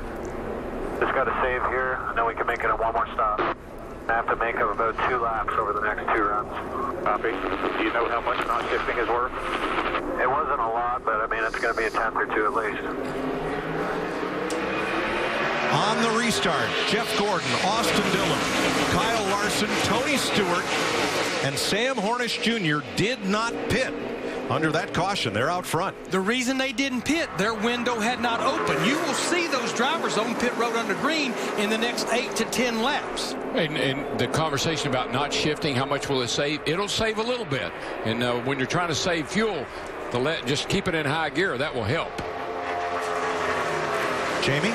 Well, Jeff Gordon has struggled on restarts today, and right before they restarted there, he said, my car's good, guys, but it's not worth a darn on restarts. They said, go like heck, just get around the 3 car into clean air, and we will be good, and that's what he did. He's led over 1,000 laps at this racetrack with 6 victories as Kurt Busch and teammate Kevin Harvick go side by side for 13th. Alex Bowman goes around and just missing him. I think that was Josh Wise. So caution comes out again at lap 94. And Larry, will this open the pit stop window? Well, it doesn't really open the window because, again, I think we go back to some earlier green flag stops. These drivers that stayed out, they couldn't go as far as like some of the Team Penske Ford drivers. But when I look at drivers like Austin Dillon, he about has to come to pit road because he has not been on pit road since lap 60, where the others can go just a little further. But these cautions are helping those drivers that's trying to stretch it to make it on one more stop. Yeah, that's a 78. He said he was 2 laps shorter. He needed to save 2 laps over the next 2 stops. This works right into his plan. Well, you guys can figure fuel mileage all you want. What I'm figuring is on that restart, 4 tires for Dale Earnhardt Jr. rocketed him from 13th to 6th. In what, a lap? Timed it just right. Great restart. It was. He was really coming on the outside. There's Junior going by. And there might have been some contact between Brett Moffitt and Alex Bowman. I would say when he clears out of that smoke, that 34 car might have had a little something to do with that. Let's try another angle here. Right side of your screen, right there. Yeah. Yep. Pit road's open. Here come the cars that were not in last time. Jamie? And Jeff Gordon, Alan Gustafson said, well, that blew our whole strategy there. Jeff's car is pretty good. They decided to go ahead and pit here. I do believe now all of these drivers that just pitted, like Jeff Gordon, like Kyle Larson, they're going to be back in the field, which is something they didn't want, especially with Jeff Gordon struggling on the restarts, but they now can make it on one more stop. But the one driver that continued to stay out was Tony Stewart, that 14 car right behind leader Mark Truex Jr.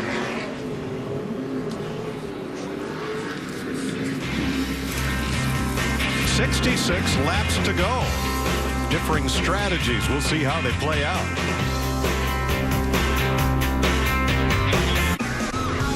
Finishing up the 4th caution of the afternoon, Coca-Cola, official soft drink of NASCAR. Here's a look at how the Coca-Cola racing family is performing today.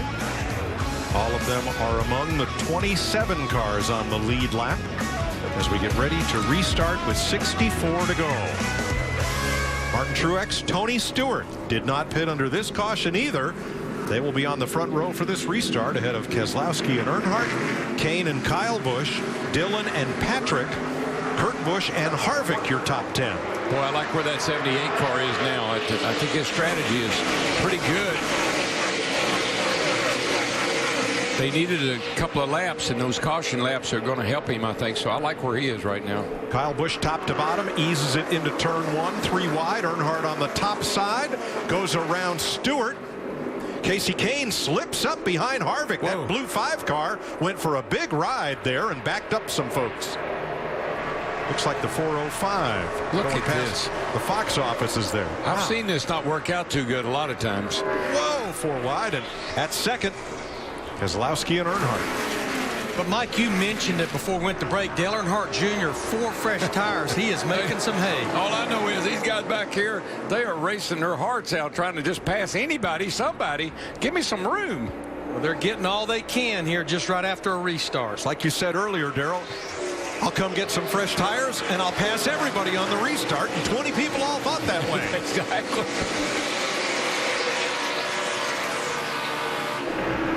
All the Stewart-Haas cars right in a row, all 4 of them right there.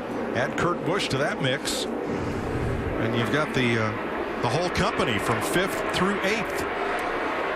Yeah, Daniel Knos, Danica Patrick's crew chief. Little strategy there on that caution back on lap 86. He brought that 10 car in and did just right side tires to get her some track position. I like that. She's not been running that bad. She's been in the top 20, and so getting up here and getting a track position could, a little clean air might pay off. Matt Kenseth has been the strongest Toyota for much of the day. He's currently 13th. Kyle Busch up there in 4th. 10th place. Boy, Casey Kane got way caught out in turn 1 on that restart and went from 6th to 10th, now 11th. Been a little surprised in that 11 car, Larry, and I thought he would be a factor, get closer to the front here. He's working hard to get up there, but just hadn't made it yet. Yeah, he's won 4 races here, but he'll be the first to tell you since the repave in 2012, they don't have the advantage they had back when we had the old surface. And there's their front row starter, Carl Edwards, right there running along with Denny. So I thought these Gibbs cars would be a little better today than what I've seen out of them so far. Mike, Darrell, Martin Truex Jr., that race car it's liking that clean air. He just ran the fastest lap. He's running this race here on lap 98. Matt? Now, Mike, I spoke with Kyle Turner, the tire changer for Truex, and also the carrier, Adam Mosher. Both are okay, but when the hose was ripped, it damaged Turner's hose, so he had to replace that. The bigger issue was somehow it messed up the electrical in the box because it also yanked the air hose, yanked the electrical cord that went to the pit box. So all their telemetry, all their data, TVs, everything, computers went dead for about a minute and a half till they hooked up a generator to get everything fired back up. Yeah, that situation could have been a whole lot worse. Yes. Look at Denny Hamlin, 3 wide. Underneath Ryan Newman and Kyle Larson, and yikes. Newman right back, crosses under. And here comes Carl, says, I get a little action. Let me get into this. Battling for 14th. Wow. Larson said, hey, you guys are racing a little hard here. And look who's joining the mix as well. Jimmy Johnson in that 48 car there behind Carl Edwards. Remember, he's the one, Jamie, that brought out the 3rd caution not that long ago. Yeah, the left front go down, and just an update on that. Jimmy said he wasn't even running hard. It just suddenly went out. They don't know what caused it. Minimal damage on this splitter, but the good part of that, they pitted 3 times. They're good to go on fuel. Chad Knaus told them just go for it. I watched them on the fuel you're talking about, Larry. They jacked the car up on the left side to get all the fuel they could in that race car. And they kept hitting before we went back to green, just trying to make sure that 48 car was full. Moves like that, that's the reason they've won 74 races and 6 championships. A.J. Allmendinger in that same mix, battling from 15th back through 19th. Up front, Martin Truex, here's his lead. 2.5 seconds to Brad Keselowski. Under fire from Dale Earnhardt Jr.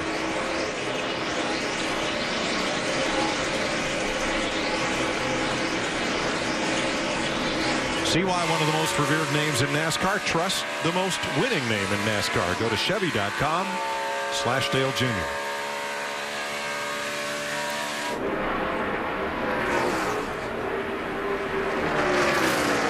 .59 laps to go with Earnhardt in 3rd, Matt.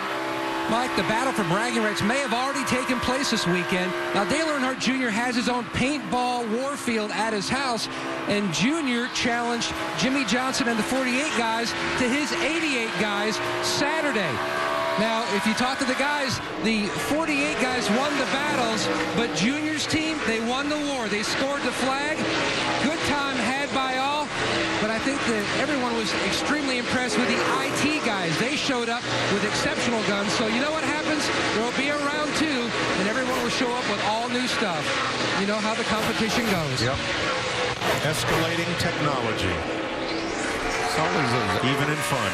Those IT guys, they always got something up their sleeve. I hope that still stands for information technology. It. No, it's just the it guys. It's those guys. Kevin Harvick coming back on Dale Jr. Trying to get himself out in clean air. And behind them, Kyle Busch starting to wonder about fuel. Trying to save fuel for turn 2 and not shift, and I about knocked the wall down. So tight over there. Dead far. We're good on fuel here, man. Just go. Well, and Kyle pitted on that caution at lap 88, so if you break that up into 2 halves, that's 36 laps a run. But, Chris, they also had some cautions to help them a little bit. Yeah, obviously it's going to be a tight window here for him, Larry, and what he was trying to do is save fuel just running fourth gear, and that's when he said the car was so tight through turn 2, but as he's down changing to the third gear, he said the car handles so much better, so his crew chief Adam Stevens says, hey, just go as fast as you can. But, Darrell, when you go to third gear, it's like adding 50 points of gear because third gear is so much slower than you are in fourth gear. Exactly. It just gives you a great acceleration out of these tight corners. And then you can catch high gear, catch it early. That saves fuel.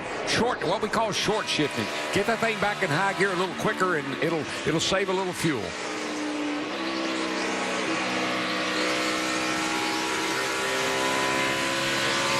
Third place.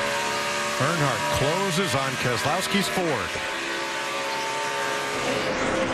to make the pass. I think there might be a little strategy right there, Larry. You think the 2 maybe says, okay, let me draft behind this 88 car?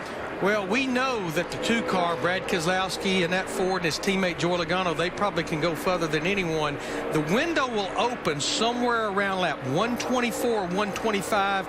Anybody that can make it to the end and pit, then you know they're trying to make it to the end without stopping again. So that'll be about 20 laps from now. We might expect the first green flag pit stops. Since the restart, Martin Truex Jr. has been fastest on every lap.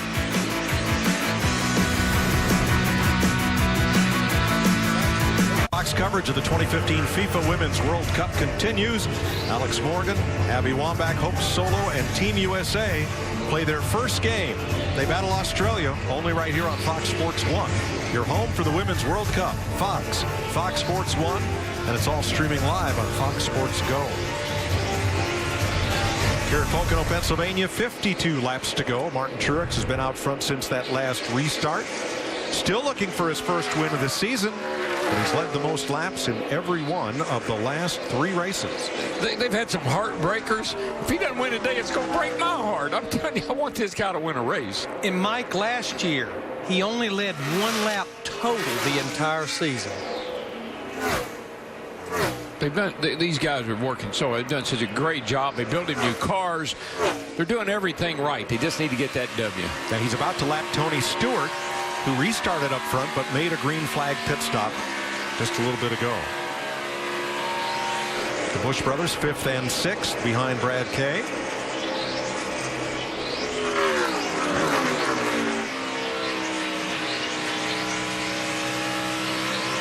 Right behind this group, Casey Kane in 7th, and Danica Patrick, since that restart, has held well in 8th place. She has held her own well. I know they went with just the 2 right side tires, but they got her track position. I think what really helped her by doing that was on the restart. She didn't have near as much to deal with. Jamie McMurray, along with Matt Kenseth, will complete the top 10. Kenseth 9th, McMurray 10th. Beautiful spring day in the Pocono Mountains of Pennsylvania. Time for a Sunday Fox NASCAR. Crank it up.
Matt Kenseth has passed Danica Patrick for 8th place. They're about 14 seconds off the lead.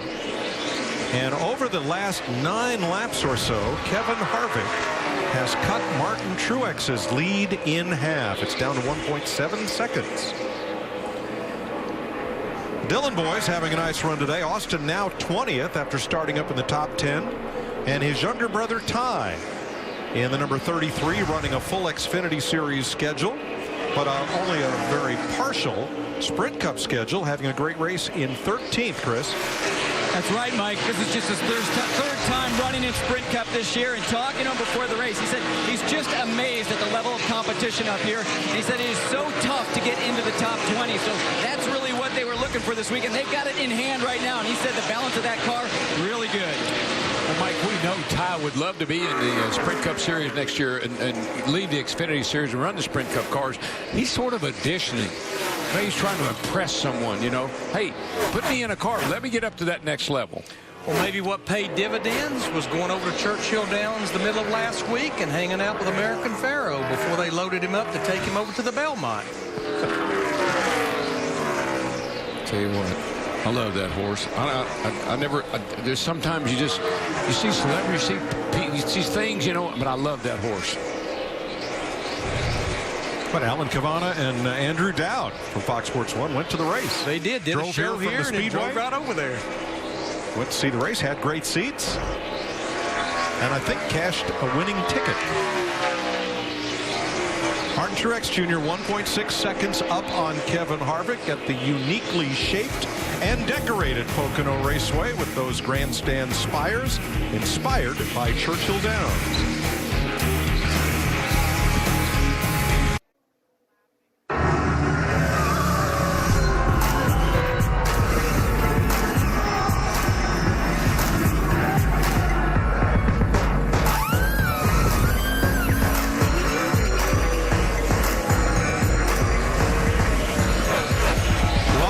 Poconos, 43 laps to go. Join NASCAR as we salute our veterans and active military members using the hashtag NASCAR salutes, or visit NASCAR.com/salute. Martin Truex Jr. now 1 second ahead of Kevin Harvick. Dale Earnhardt Jr. 6 seconds back. Brad Keselowski 12. Kyle Busch 13.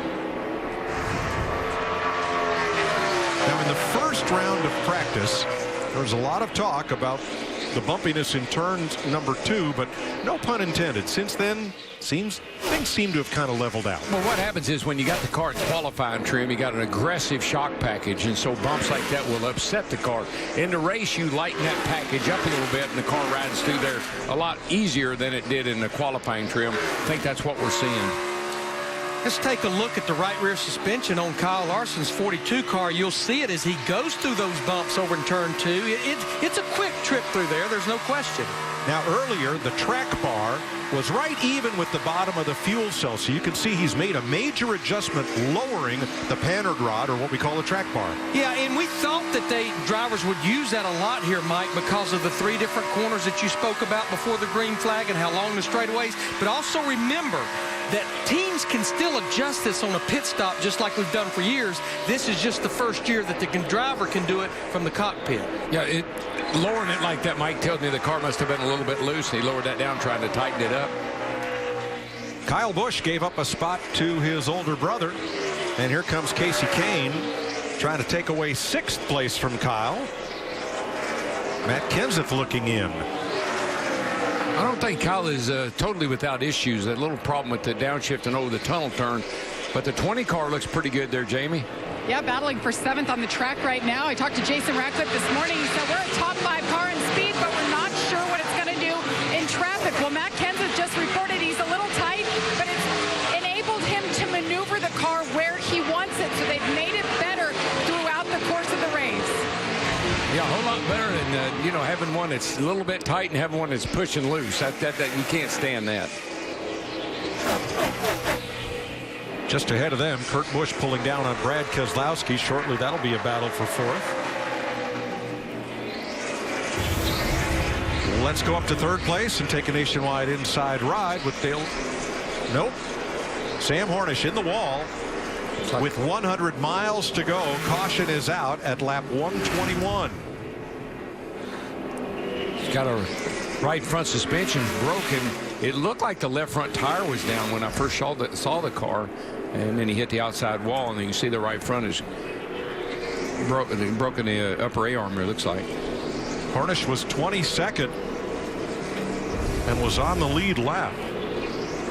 Here's a look at it down at turn 1, the fastest part of the racetrack. See the smoke started to come out of the left front, and then the car just went straight into the wall. It's a very hard hit. Yes.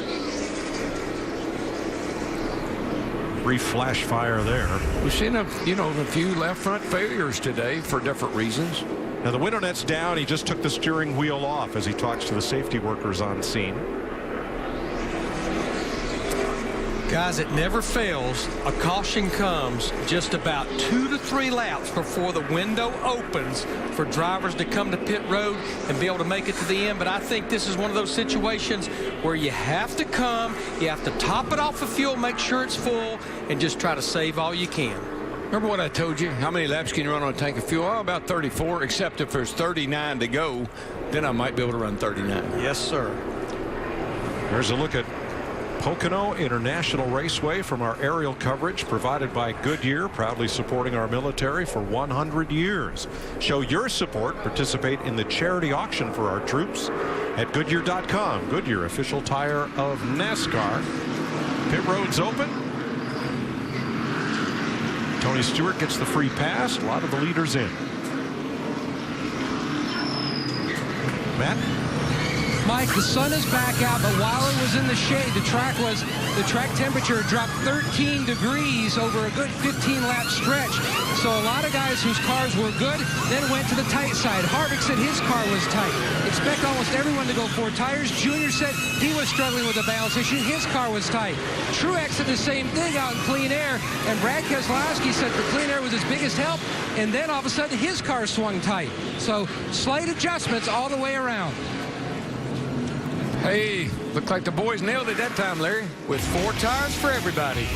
Martin Truex Jr. is the first off pit road, beating Kurt Busch by just that much.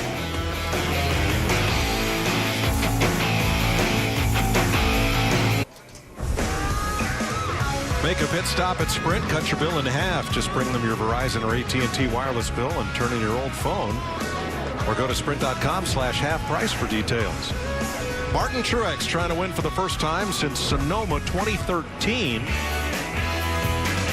And here's a look at it when he drove the Napa car for Michael Waltrip Racing. We head for Sonoma in a few weeks to close out our NASCAR on Fox season after a trip to Michigan next week. And then an off week for the Sprint Cup Series. And it's been over 4 years since that team, the 78 team owned by Barney Visser, since they went to victory lane. Their one and only win at Darlington in the Southern 500 2011, Regan Smith. Beat Carl Edwards that night, didn't he? I believe that's right. Stayed out on tires, and Carl took a couple of tires and was able to hold him off.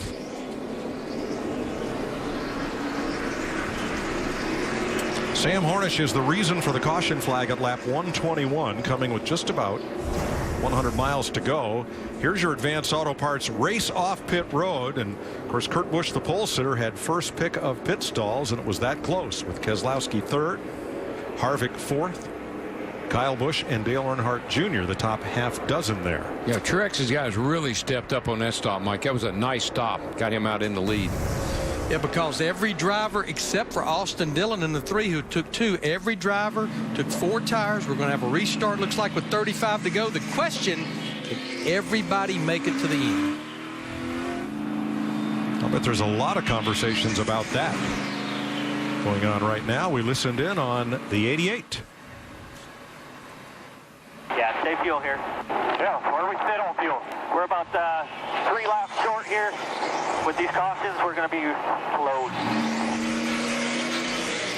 3 laps. That's more than a gallon. But to Greg Ives' point, you can save so much under these cautions. I mean, you can shut it off. You can let it coast.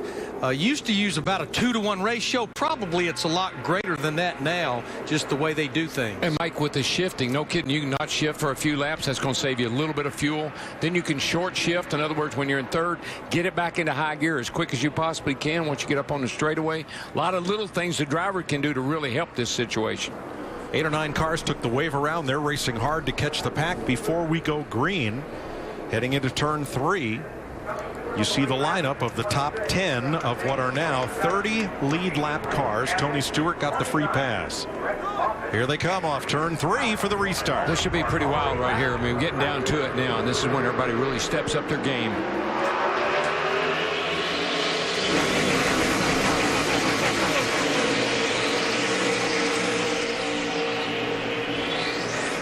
Kyle Busch in that green number 18, taking them 3 wide down into turn 1. One of the best restarters in the business, that 18 car. Kyle Busch, I've seen him do it many a time. Going for third against Harvick. Oh, contact right behind them. Man, I'll say, bouncing off each other right there. I think that was a 5 car of Kane and Casey Earnhardt, Kane. It looked like Dale Jr.'s got damage to the left rear. He may have a left rear tire down. Or I believe he does. I think he's got some damage on that left rear. He almost got run over by Joey Logano coming into the corner. It rubbed the letters off of it, but I guess it's okay. Let's take a nationwide inside ride with Dale Jr. and listen. Still clear there, all clear, in line with you there. The one car ready to push in you here. The 40's trying to get inside it. They're going to get back in line here now. They're in line to your mirror. Think about trying to look outside.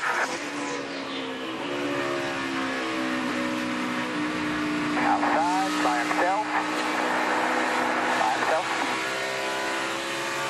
Check the bottom to 48 in your mirror. Still looking outside. You're inside the 48. Slow car on the bottom of 2. Alright, 2 inside. 2 and 1 inside the 2. Clear by 1 to the 3 behind him. Stay inside the 3. By himself. By himself. Clear by 3 behind him to the 10. Still there. That's a lot like air traffic control. When TJ says clear by 1, that is clear by 1 car length to the next car behind you. But let's see the contact between Dale Jr. and the 5 of Casey Kane while they battled for position.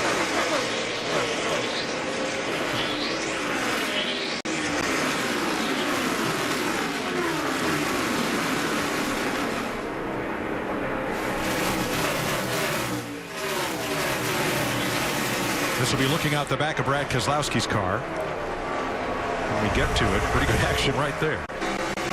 We got a lot of people bouncing off each other. Oh, whoa, that was a lot of movement right there in a hurry. Second place, Harvick and Kurt Busch. Tell you one thing, though, that TJ Majors, I can listen to him all day long. I love the way he spots. So precise, everything. But I think Kevin Harvick knew he better get by his teammate Kurt Busch in a hurry because Martin Truex Jr. is just driving away in that 78. Sam Hornish released from the care center after crashing to bring out the caution at lap 121. And more pit stops. Casey Mears, Ty Dillon in to get enough fuel to go the distance. Whoa, Keselowski. And the 34 of Brett Moffitt. Boy, they scattering right there. Yellow flag, lap 129. This will be the 6th caution of the day as Moffitt tries to get going.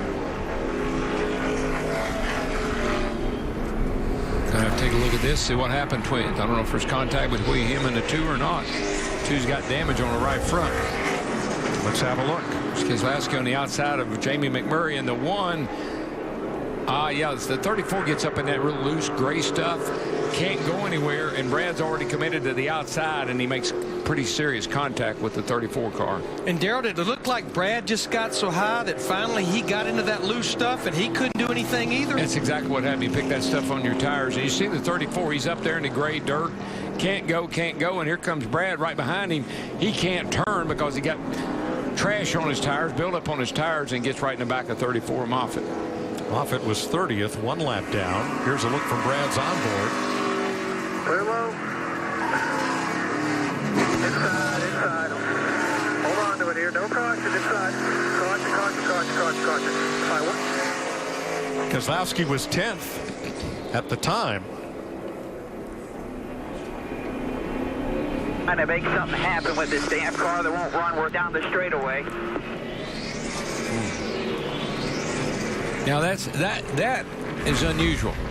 Very seldom have I heard Brad Keselowski complain about his car or a strategy, or very seldom do you hear that. But Darrell, there's no question these Team Penske Ford drivers, they're not where they were when the year started. In fact, Brad's last top 5 finish was all the way back at Texas quite a number of weeks ago. And quite honestly, there's nothing he could do there. He was committed to the outside. McMurray was on the bottom. He was on the outside. When Moffitt got in the loose stuff, Brad just could not get out from behind him and make some serious contact. Now, for all those drivers that knew they were real close or a little shy on making it, these cautions, to Greg Ives' point to Dale Earnhardt Jr., the last caution, these cautions are helping build some cushion to be able to make it to the end. Several of those drivers had just made stops under green to make sure of having enough fuel to go the distance, Ty Dillon included, but they were able to stay on the lead lap, and Landon Castle will get back onto the lead lap. Here comes Dale Earnhardt Jr. to pit road. Keselowski's in. Carl Edwards, Austin Dillon, Jeff Gordon, and more. Jamie. This is interesting that Carl Edwards is coming in. The team told me they were good on gas to go from the get-go on the last stop, so he just wanted to adjust on this car. That's why they decided to pit and put 4 tires on it. Why not, Matt? 88 if Dale Earnhardt Jr. is in. There's cosmetic damage to the left rear quarter panel. Now, Travis Mack, the car chief, he's the gentleman with the hammer. He's pulling out the fender, also beating it back into place, trying to get the aerodynamics back to where it was before the contact. You can see still trying to figure out what repairs they need to do more to that area on the 88, Mike, and they're cleaning the grill, but that's the area where Greg Ives wanted Travis to focus on the most. Tell you what, he better not pull out that side skirt. No. Jeff Gordon got 2 tires on that stop, so again, we see a lot of varying strategies with 30 laps to go as Brad Keselowski gets into Brett Moffitt high in turn 1 to bring out the caution.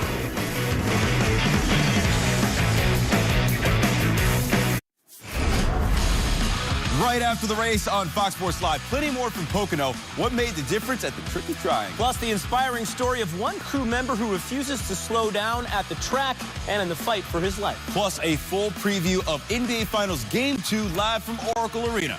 All that and more on Fox Sports Live straight ahead. And he waited for the mistake, and he restart with 28 laps to go in the Pocono Mountains of eastern Pennsylvania. You think traffic's heavy on I-80? Get a look at this restart. We'll have 29 cars on the lead lap, including Landon Castle, who got the free pass as we finish up this 6th caution flag of the day.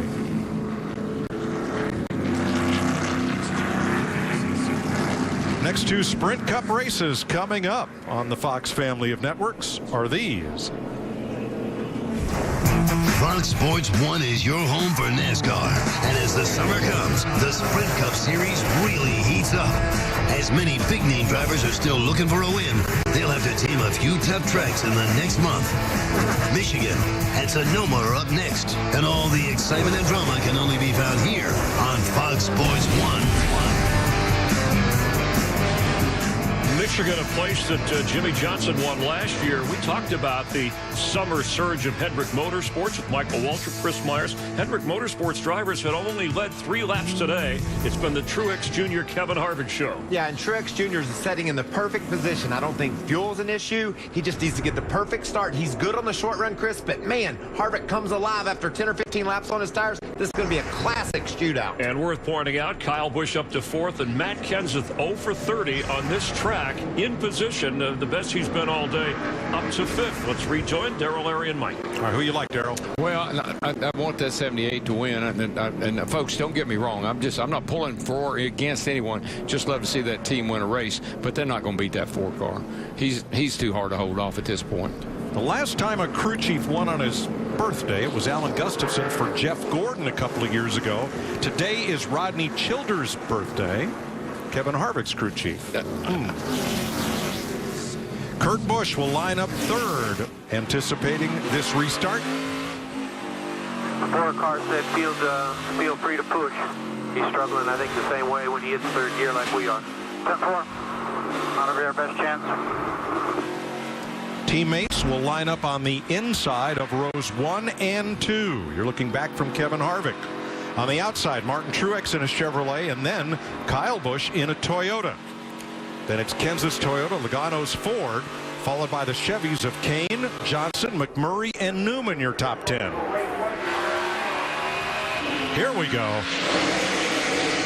Harvick in the 4 got a great restart that time. Look at Kenseth in that yellow 20 down to the bottom. Kurt Busch didn't, Larry. He didn't get going there, and that kind of left his teammate, the 4 car of Kevin Harvick, hanging out to dry there. 3 into 2 into turn 1.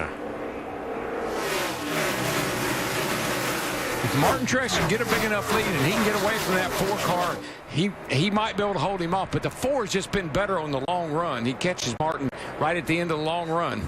Logano. Woo! That number 22 Ford to the inside, and Joey Logano is going to come off the tunnel turn in third. No, he's not. He smoked it in there. He smoked it in there and pushed it up and couldn't get back to the gas. That opened the door for Kyle to come right back under him, crossover. But when you look at those 2 yellow cars of Logano and Kenseth, remember, both of them speeding penalties early in the race, and they've overcome that now. Jimmy Johnson in the mix, side by side with Matt Kenseth. Man, there's all kind of things going on there down this front straightaway. That's Jamie McMurray in the 1, diving to the bottom, and Danica Patrick goes for a ride into the turn 1 wall. Yeah, we saw smoke coming from her car. It's almost like she maybe cut a tire down. Caution at lap 135. The right rear is flat, and she was 11th.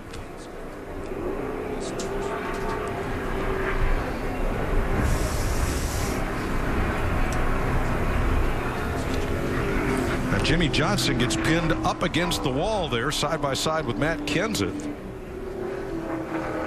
Had a little bit of room. Yeah, a little bit. It got a little contact there. I don't think it hurt anything. And we saw this 10 car going down in front here with smoke, a little bit of smoke trailing, and the car goes around. And Larry, I think you're right. I think it's probably maybe contact with someone, cut a right rear tire down.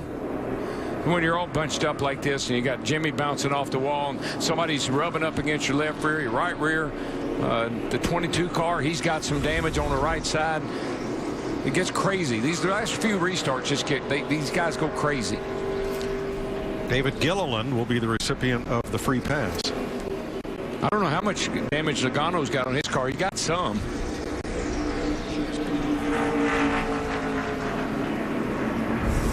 Now before the spin, here's Danica, top of the screen, coming off turn 3. Yeah, it gets pushed up right there. Pretty hard contact. You saw the car really bounce off the wall. You see the smoke coming from the right rear right there. That's what cut that tire down. Got quite a bit of damage to the right side of that car.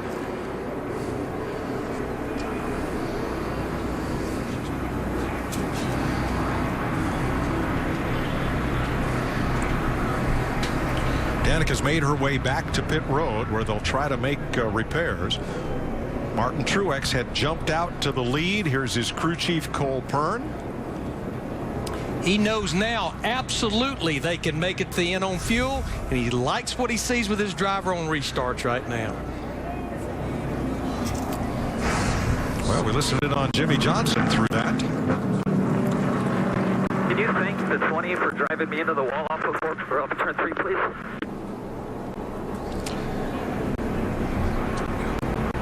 Well, what Matt Kenseth have to say about that? Sorry. I left the front room. I was right out the door and on the surrender to maintain my position, but you kind of have to do that on the last restart here since you can't pass anybody. I followed him for 20 laps before he pitted last time. So. Let's have another look at how close it was. 22 cars sideways right there. You see him. He gets him into the wall. I think that's where the 48, he gets into the wall.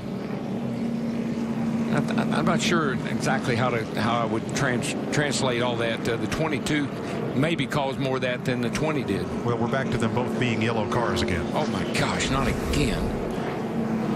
It's been one of those days. Jamie?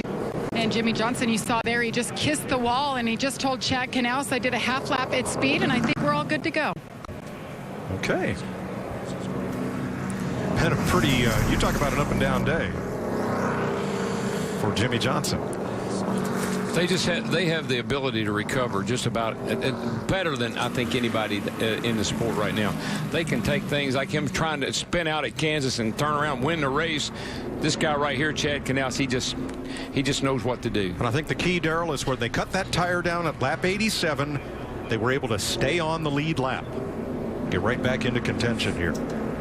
Thursday, June 18th, an American tradition comes to Fox and Fox Sports 1 for the first time. The greatest golfers in the world converge in the Pacific Northwest. Try to write their names into the history books. Exclusive coverage of the 115th U.S. Open Championship live from Chambers Bay Golf Course begins June 18th on Fox Sports 1, on Fox, and streaming live on Fox Sports Go. And Mike, all the leaders stayed out, and all this talk about saving fuel and a lap shy. When we come back around, that would be 11 laps of caution that we've had since they were on pit road. So I think everybody feeling good now that they can tell their driver, run it as hard as you need to go, because we're going to be just over 20 laps to go when we get this restart. Yeah, you can forget about that short shifting and saving fuel. Get up on the wheel and go somewhere. I got to take a look at that 48 car, Larry, when he comes back around here, because he made pretty hard contact with that outside wall, and he's got some damage down the right side of his car.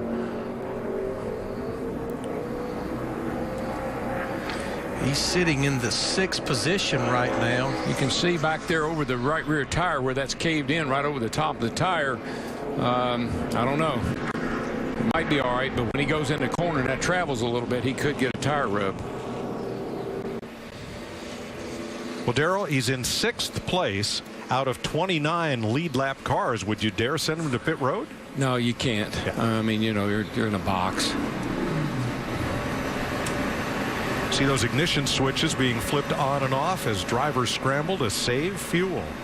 Well, and of course now everybody feels good about making it to lap 160. But if we have a caution and get into overtime or green white checkered, you're trying to put a little bit in the bank. Well, Pocono's known for anomalies. One of those happened here in the 2nd year NASCAR raced here.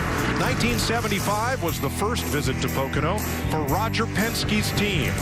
Bobby Allison took the new style Matador. Yep, that little Rambler right there. There's Woody Woodard, Roger Penske, and Bobby Allison. And he put that car on the pole. A Rambler, first at Pocono. You might have a Ford and you might have a Chevrolet, but you better look out for that Matador. Jeff Gordon with the most Pocono wins, but Bill Elliott with 5. DW, Rusty Wallace, Denny Hamlin, and Tim Richmond. Must be easy to win 4 races here. a lot of doesn't look like it. A lot of us did it. Nope, doesn't look like it. They've had a lot of anomalies here. We have the spires, we have the 3 corners, the different like straightaways. In 1978, they went way outside the box, so they made a deal with MG, the British sports car company, to provide the pace car for the season here at Pocono. Little MGB, world's best-selling sports car to date, paced all the races here. Today it's the Chevy SS that has the honors of leading the field around. It'll be 22 laps to go when they come by. We saw Jeff Gordon in that 24 car. He is just kind of marred back in 19th. I think having to make that stop has put him back in traffic, and he's just not been able to recover from that. 22 to go. Chris Myers, a lot of action to recap today. Mike, yeah, we're under our 7th caution at 22 laps to go, but really it's been Kevin Harvick and Martin Truex Jr. Truex Jr. leading 75 laps, 35 for Harvick, going back and forth, battling for the lead. That's the way they stand at the moment here at the tricky triangle at Pocono Raceway. And Jimmy Johnson having some problems here. Yeah, he has a flat left front tire, relegated him to a spot on a visit to pit road. He fell behind, has been gaining momentum. Watch here on pit road. This is how tight action is. Kozlowski over the air hose of Truex Jr., and it takes out a couple of his crew members. Both guys are reporting to be okay. And problems, as he said, not good on the straightaway. We heard Brad Keselowski. Of course, they early started a strategy of pitting, starting the fuel mileage as we had diagnosed. And then the most recent caution moments ago, as Danica Patrick avoided that wreck, but could not here. Avoided the cars of Jimmy Johnson into the outside wall as well, along with Joey Logano. She bounced off the wall, too. She got the worst end of the deal with a flat right rear. Only 2 of the 6 leaders today, the crew chief appreciated that. Only 2 of the 6 leaders today have won a race this season with 10 different lead changes and 6 different leaders. Let's see where this will take us. Remember, we've had 5 races here at Pocono in the history of the race settled by a last lap pass. Mike? Thanks, Chris. It'll be 21 laps to go when they come around. You see they're in the short chute, headed for that flat turn number 3, with Martin Truex Jr. leading. 29 cars on the lead lap, including David Gilliland, who got the free pass. 12 lead changes, 7 caution flags. If we go here, we go down through turn 1. Don't see any smoke, then you can start to do as you need. Okay, well, where I'm at, I did make a turn 1. I don't know if that makes you comfortable. I was thinking about coming up with it, so Of course. Why would you ever want to do what it is that I want you to do? Ultimately, I'm trying to do what you want me to do, and that's win. Jimmy Johnson restarts 6th, hoping he doesn't have a tire up. Look at him fan out 7 wide. They used every bit of the width of this front stretch that time. I'm telling you, with these last few restarts, it just gets wild and crazy. And Johnson around the outside. Clears Matt Kenseth. Jamie McMurray to the inside now, that white Chevrolet. Well, that 22 car's got some damage on the right side. So does a 48, but that doesn't look like there's going to be any tire rubber smoke. They're good to go. But who really backed everybody up was Kyle Busch, who started in the outside of row 2 right there in that 18. He just really backed up that outside line. But, Larry, I think the key to Martin Truex winning this race is if that 22 car can hold Kevin Harvick back for a few laps and let that 78 get away, he might have a chance. And they have a little bit of a history here at Pocono, Logano and Harvick. A.J. Allmendinger in the mix, battling with Jamie McMurray and with Ryan Newman. Denny Hamlin trying to close. That's a cluster right there headed for turn 1. As a matter of fact, it's funny you mentioned that, and this where that Joey said something about who wore the fire suit in the family. This is it. Oh, Newman and Allmendinger get together. Oh, hard no. on the wall goes Newman. Man. Guys. And both these drivers were having great runs, especially Ryan Newman. They were battling for 7th.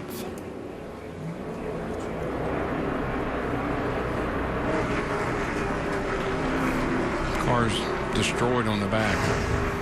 That's a shame. As Larry points out, great run for Ryan Newman today. Yep. And Allmendinger had fought his way up into the top half dozen. And they were battling for 7th. You just run so close together on these restarts, and you're all bunched up, and there's just no room for error.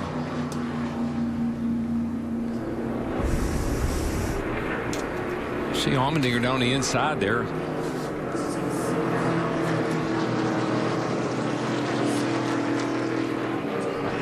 Allmendinger just got a little wee bit loose as Newman was going around on the outside and wiggled and got into the left rear of Ryan Newman and sent him in a wall. Right there. 8th caution of the day. And Kyle Busch lucky to get away from that one by diving to the inside. Same with Kurt Busch.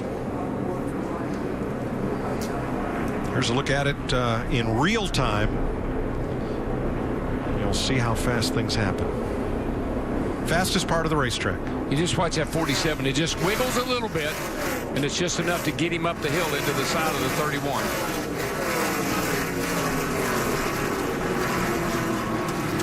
Yeah, Ryan Newman, one of those drivers fighting and clawing to stay in the top 16 in points with 13 down, 13 to go before the chase. Good thing they don't need to add fuel, Larry, because the fuel filler is pushed up just about all the way to the rear quarter window. Richard Childress relaxing. He has his 3 regular cars in the race, plus the 33 of Ty Dillon. Yeah, and right now, Austin Dillon in that 3 is the only driver he has left on the lead lap back in 19th. Ty Dillon, as you mentioned, though, his other grandson, driving for little Joe Falk, he is in 16th in that 33 car. Ryan Newman's not going far with that one. No, I saw him waving to the garage. Something on that was just broken too bad to fix on pit road. Racing for 7th, and he will finish this race about 39th. That's a tough pill to swallow. Well, it is, Mike. 1 point per position. Every point is valuable. Remember, Ryan Newman's the driver that got into the championship race last year based on being high in the points going to Homestead. The amazing thing is you can run good all day and not get the good finish. You can run sorry all day, and because of all these late cautions and guys getting into each other and cause themselves position on the track, somebody that's hadn't been running very good will get a good finish. Tony Stewart could be that somebody. A.J. Allmendinger on pit road, so's Brad Keselowski. Ricky Stenhouse is back in the race. He brought out the caution at lap 69 with a crash. He's 55 laps down, but running. Yeah, Casey Mears, he's running 13th. Even Clint Boyer, who's now running 17th. And Allgaier's running 20th. Yeah, Clint Boyer was one of the drivers that got a free pass earlier under one of the cautions. All right, Chris Myers. Yeah, Mike, we were listening. Kevin Harvick on the radio talking about his third gear, saying there's problems and it's hurting him on restarts. He said that people are driving away from him, Mike. Yeah, you know, when he takes off, you can hear the engine really wound out nicely in second gear, but when he drops to third, about right there, it bogged. It just didn't have the RPMs. And look at the run it puts on him. Cars to the inside, to the outside. And that's going to be very difficult to overcome if there's more late race restarts. You can deal with that as you race through the run, but on the restarts, it's a problem. And we'll ride with him right now, see what we can hear. Now, listen.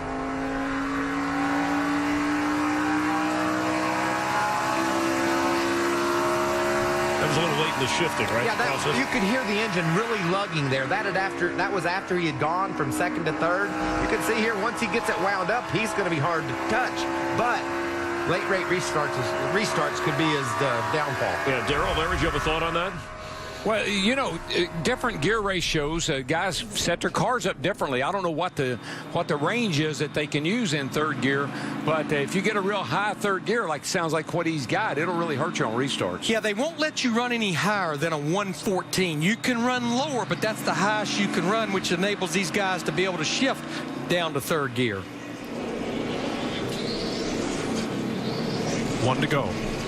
And we'll try to get the final 16 laps of this race in without another caution. I watch all these cars go by, and about half of them have got right side damage. They've been up against the wall, tires are rubbing in, up against someone else, and a lot of cars with damage. They restart 2 wide, they're going to be 6 or 7 wide before they get to turn 1. It's your best chance. Sure. Tomorrow, Fox coverage of the 2015 FIFA Women's World Cup continues. Alex Morgan leads Team USA into their first game against Australia, only on Fox Sports 1. Your home for the Women's World Cup. Fox Sports 1, and streaming live on Fox Sports Go. You know, we started this race with 49 laps of green flag racing. That's almost 125 miles. And since lap 70, the longest green flag stretch we've had is 14 laps. That's kind of how it goes here. Once you get them all bunched up late in the race and everybody's fighting for a position. And listen, if you're back in there and you can get by 3 or 4 guys and get clear of some cars, you can run. Most likely you can hold your position. So you know you've got to make those moves on these long straightaways on these restarts. Now Joey Logano will start alongside Martin Truex on the front row, Matt. Great recovery from that pit road speeding penalty earlier. Now looking at their fuel, remember, they were about 3 laps short, but now with the cautions, they are good to go. In fact, Todd Gordon told me they are good to go even if we get a green-white checker. Yeah, and Mike and Darrell, since we've been running 160 laps, 400 milers here, the 3 June races, the trend says a caution roughly 149, 11 to go. This is like one of those races where Neil Bonnet told me in the broadcast booth. I said, Neil, who do you think's going to win? He says, pace car's got a good shot at it. 16 laps to go. We're watching Kevin Harvick on the left as he comes up through the gears. Green flag.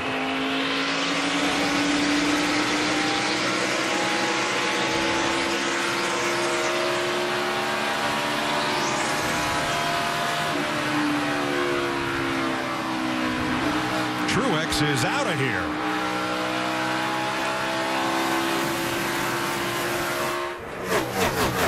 You heard Harvick on that restart, Mike. He leaves it in third gear all the way down into the first turn on that restart because he hadn't got the RPM up where he needs them to be. That's how high that gear is. He didn't even have to shift it back to high gear. He just wound it all the way out in third gear. Kevin Harvick clears Jamie McMurray, who you see just in front of pole sitter Kurt Busch. Well, all Jimmy I know, Johnson second. We've been talking about Joey Logano. We've been talking about Kevin Harvick. But there Jimmy Johnson is in that 48 car. He's taken second away with 15 to go. Jamie? And remember, he brushed the wall in the right rear. He's now smelling a little bit of smoke. They think the crush panel is pushed in. But under caution, Jack and Al said, what do you think, Jimmy? Jimmy said, what do we have to lose? I'm staying out. And a crush panel is just a panel that keeps the cockpit sealed to the tire area, like in the rear quarter panels and in behind the front tires. It's a wheel well, basically, is what it is.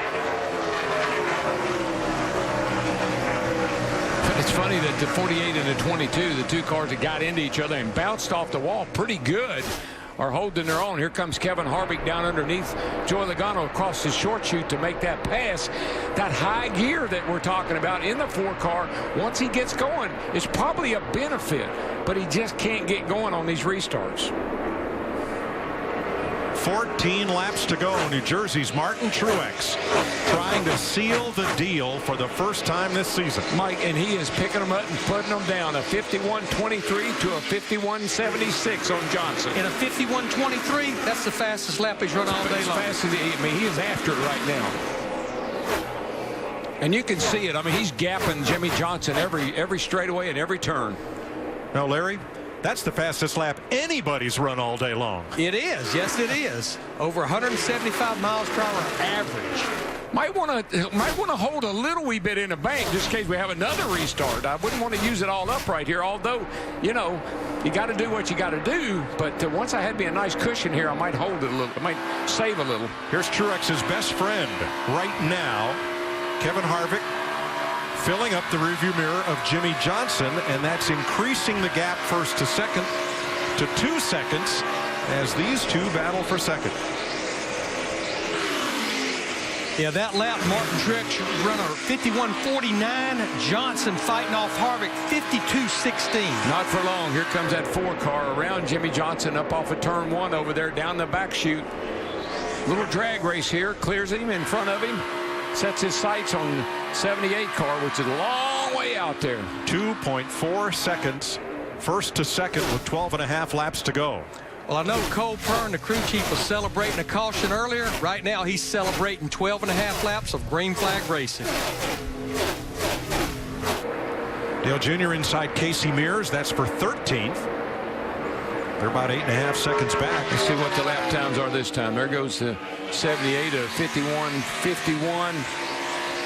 Harvick of 52.15. So he opened that lead up a little bit more. Kurt Busch just ahead of Matt Kenseth for 6th. It's just going to be another one of those days for the 4 car. Probably going to run second.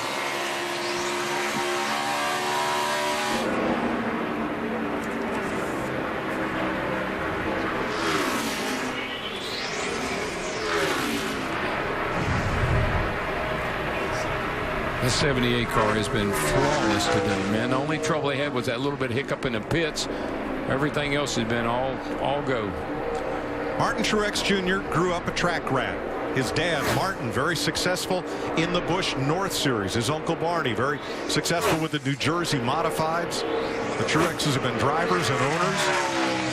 They're in the fishing business. They supply seafood to a lot of the names you know of America's restaurant chains, but Martin, he's a race driver, and a good one.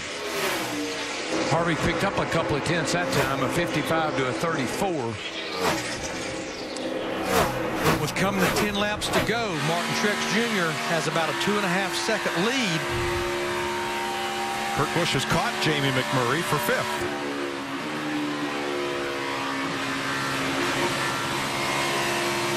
You hear him shifting over the tunnel turn there. Something that you might want to do now late in the race, trying to make up some time. Back into 3rd gear to come off turn 3 here. He's hustling. Nobody's saving fuel now. No, he's hustling it.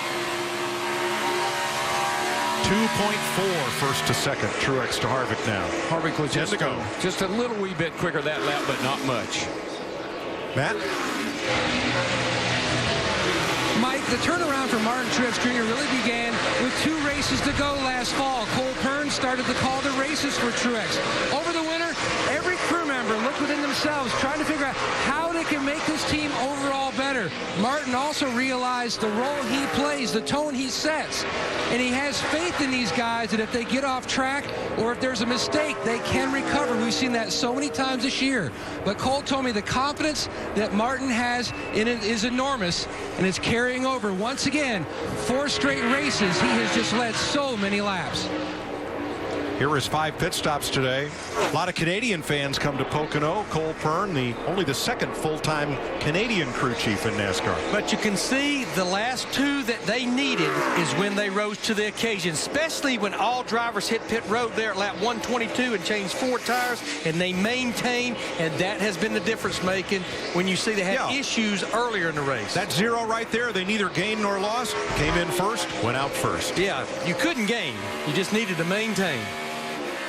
Kurt Busch goes to 5th, the pole sitter. Coming back toward the front, restarted 6th. He's now 7 seconds back of the lead, ahead of McMurray and Kenseth.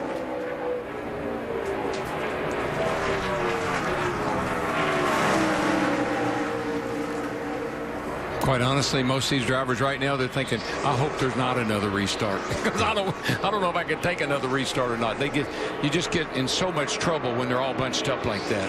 Brendan Gaughan's taking his Chevy to the garage, where he'll join A.J. Allmendinger, Ryan Newman, Sam Hornish, and Eric Almirola. Now, I will say, with 8 to go, Kevin Harvick, he has chopped off a half a second over the last couple of 2 and 2.5 laps off of Martin Truex Jr.'s lead. I'm just wondering, Larry, I know if I was driving that 78 car, I'd say, man, I got to save a little wee bit just in case I got another restart in me. There may be another restart. I like it if I do, because I know that the 4 car is struggling on restarts, but I need a little something just in case. You know, Dale, you made the point about Kevin Harvick finishing second. If he finishes first or second in this race, it would be 10 top 2 finishes in the 14 races this year. That's unbelievable. It's incredible. Most consistent car, along with the 48. Oh, trouble off turn 3 here at Stanica down pit road. Saves it. We stay green. Shouldn't need a caution, no problem. She had just been lapped by Martin Truex and spun off turn 3. She's headed for her pit. No caution. Yeah, really and truly, I mean, the car is it's broken down in the back. There's no spoiler to speak of on that thing. It's got to be hard to hang on to. Darrell, with interest rates near 0, if I'm Martin Truex, I'm not saving anything. Saving is not going to pay off for him here. You're probably right. I just know that Kevin Harvick, and he's gaining. And he's gaining every lap now. He's cut that lead down a little bit every lap. And if this maintains, that was another 2/10 the lap before this. Let's see what happens this time with 6 laps to go. 1.9. Maintain that time. Harvick didn't gain, didn't lose. That's exactly what Truex needed right there, because at 2/10 of a lap per lap, it was going to be right down to the final lap if he can maintain that. And I know you say, well, you say you got to go hard, and then you say, no, you got to save a little bit. And that's the dilemma a driver's faced with. I got to go hard to keep him in my rearview mirror, but I also got to remember that what if there's another green? What if there's a green-white checker? I got to have a little bit left if I can. And the good thing with coming to 5 laps to go, Martin Truex Jr. in his 78 has a pretty clear racetrack in front of him. Harvick's gained a 10th, 1.8. That won't be enough of a pace to make up the difference. 5-4. All on one hand now. 5 to go, but man, that lead looks like it shrunk that lap. 1.77. Yeah, he picked up about a 1/10 and a half that time, Harvick did. Martin Truex just has to run time trial laps. That lap he ran at lap 146 was his fastest lap of the whole weekend, practice and qualifying included. Yeah, we're to the point now, Harvick would have to gain 0.3 of a second per lap to get there now. So would you repeat that, please? You want me to run qualifying laps after I've been out here all day long, my tires are worn, and you want me to run the fastest laps I've run all day? Keep your eye on the prize. Yes, I do. And I'm sure Truex has no problem doing that. I know one thing you do not want to do. Don't look back. No. Take that mirror and break it off or fold it down. Because they always told me when you're looking back, you're losing time. It's true. Kurt Busch still trying to get back to the front. He has caught Joey Logano. This is for 4th place.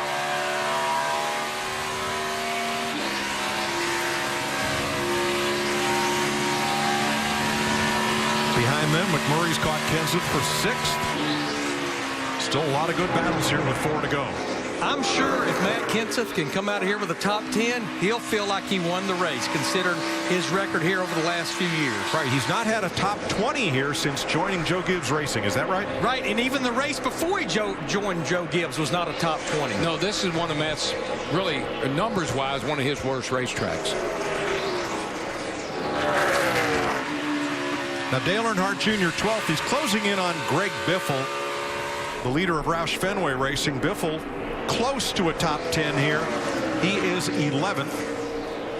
Right now, Earnhardt looking in 12th with 3 to go. And Kevin Harvick made no inroads on Martin Truex that last lap. Still 1.77 or so. Yeah, Darrell, to your point earlier, let spotter Clayton Hughes tell Truex what's going on behind you. You just focus on what's out that windshield. And Martin Truex just got a nice break for the 34 car. He was able to draft up on him, and then the 34 slid up out of the way going into turn 1, and that just gave Martin a clearer track, and I think it actually helped his lap time a little bit.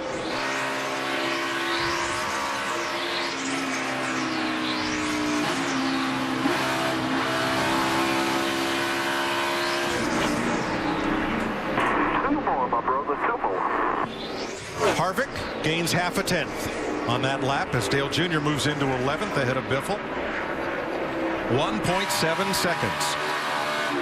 Yeah, and Kevin Harvick has about a 7.5 to 8 second lead over Jimmy Johnson in that 48 that's back in 3rd. And Mike, quite honestly, Larry, that's about how good the 78 car has been all day. He's just been a little bit better than Kevin Harvick in the 4 car all day long, a tenth or 2. Now, the flag that Truex really wants to see is the checkered flag, but this next flag is not a bad flag because once he takes the white, it's a race if we get a caution. He just has to make it back around to the checkered flag. And trust me, that's all he's thinking about right now. Just please let me get off turn 3. Let me get back down there to that start-finish line. And then I don't care what happens. White flag, 78.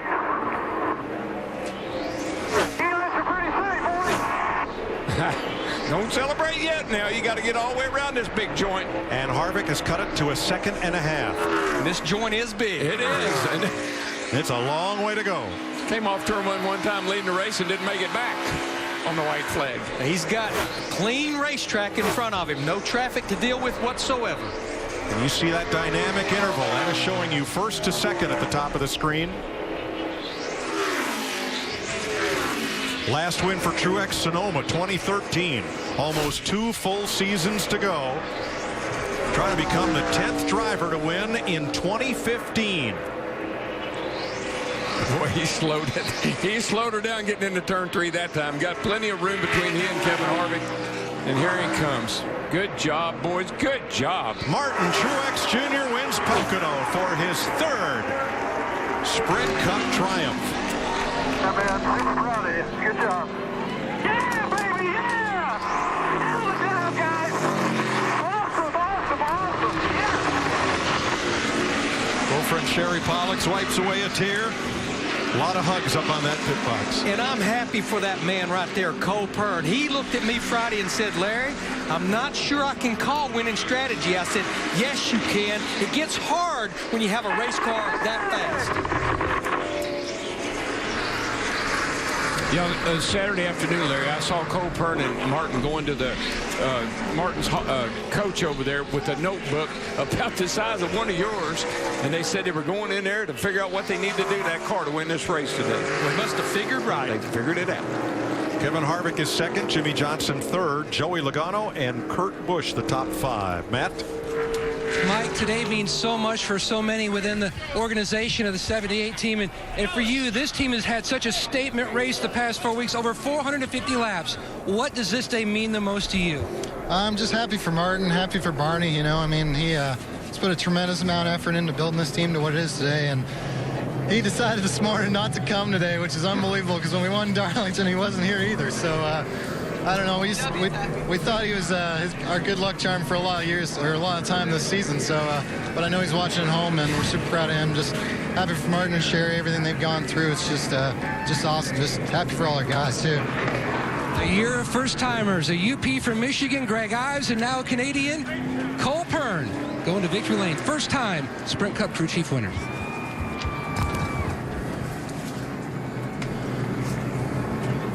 Wow.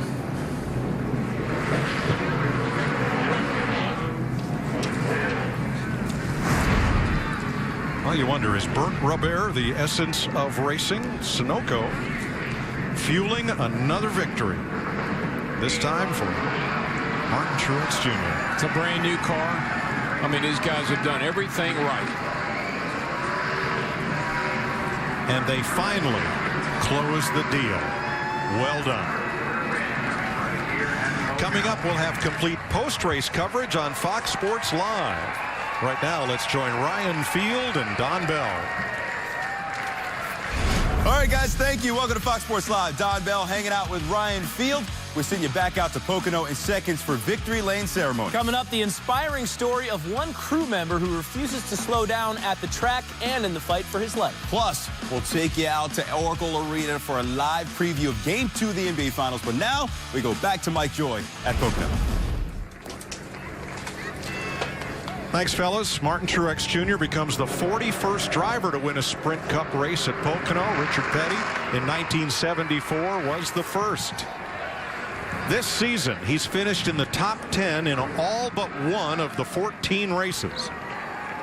He only had 5 top 10 finishes in all of last year.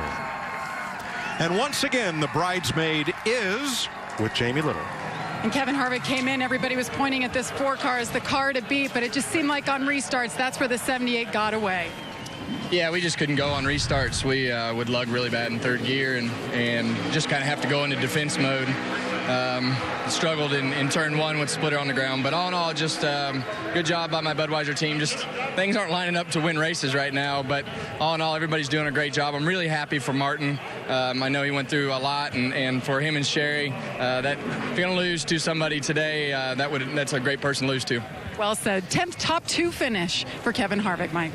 But just remind him what Harry Gant always said after that long string of second place finishes. Hey, second place pays pretty good too. Yeah, I never like to hear that that's first loser, because in our business that isn't true. Sherry Pollux, longtime girlfriend of Martin Truex Jr. She's had her battles with cancer.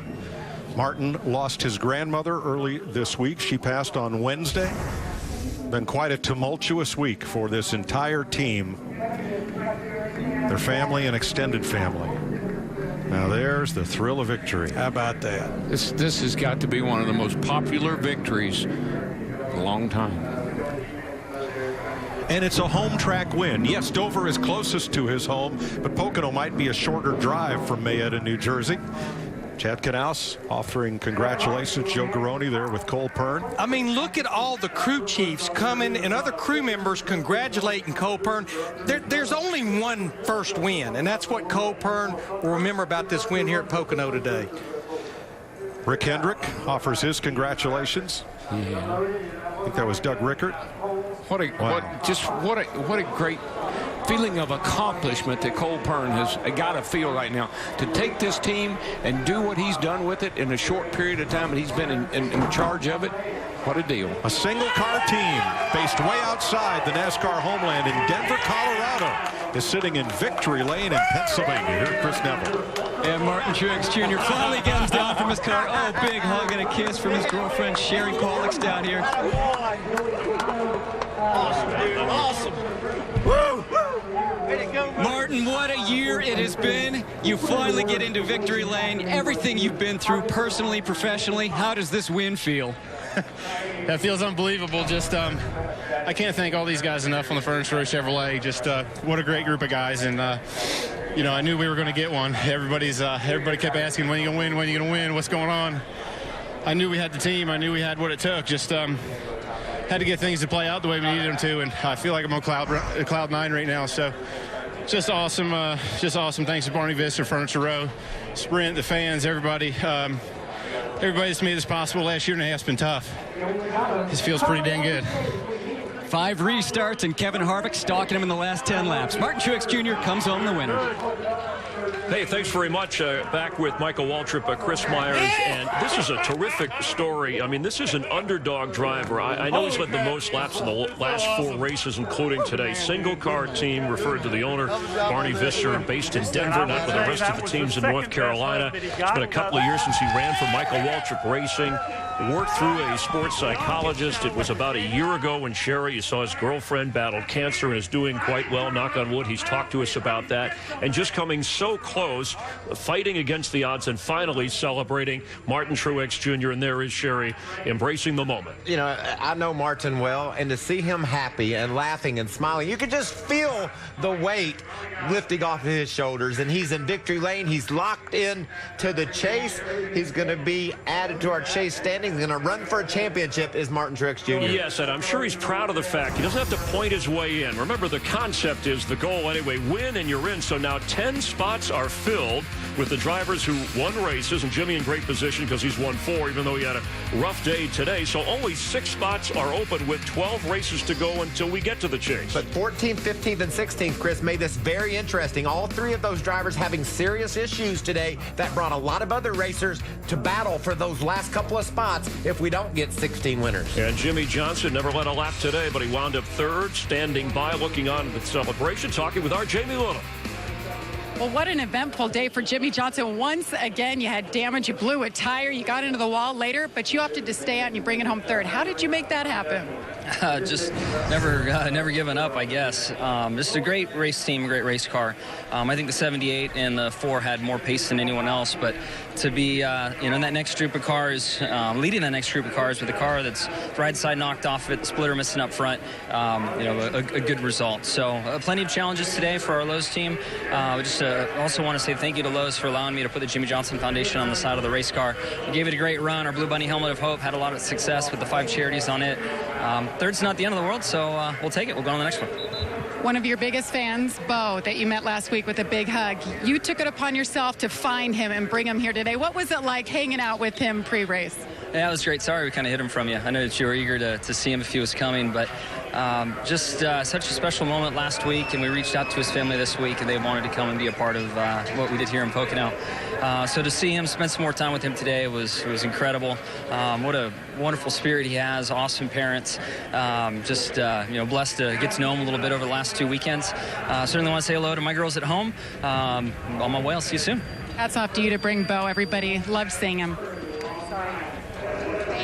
Well, Kurt Busch started the day from the pole, and at times it looked like you guys had worked yourself back in contention for a win, but the restart's the biggest hindrance for you today, Kurt? I think we did everything fairly well. We just didn't do anything exceptionally well. The car was a little bit of a handful on cold tires. Took to about lap 5, and then we were pretty good. Restarts, we didn't quite get the transmission right. And it's a matter of teamwork and finding out everything we can do better at this point to be stronger when we come back here in August. But thanks to Stewart Haas Racing and everybody that chips in to make this car what it is. It's fun to drive, and we had a great journeyman type day, a 5th place finish. So thanks to Haas Automation, Chevrolet with the in-car camera, Monster Energy, State Water Heaters. We got a lot of great partners and a lot to be proud of. 5th top 5 here at Pocono in the last 8 races. And Dale Earnhardt Jr. brings it home 11th, and he's antsy to get to victory lane. One of your best friends, Martin Truex Jr., finally gets it done. What is the emotion for you as a friend? I'm just happy for him. I know he's been through a lot of stuff inside the car and outside the car over the last several years. He's dreamed to be able to be in a good opportunity with good people. He's got a team that believes in him. They came a long way over the last several years working with Kurt and building that program up, and they continue to get better. And I was in the stall next to those guys during qualifying. They're how they are as a team and how they interact with each other really impressed me. So Martin's in a good situation.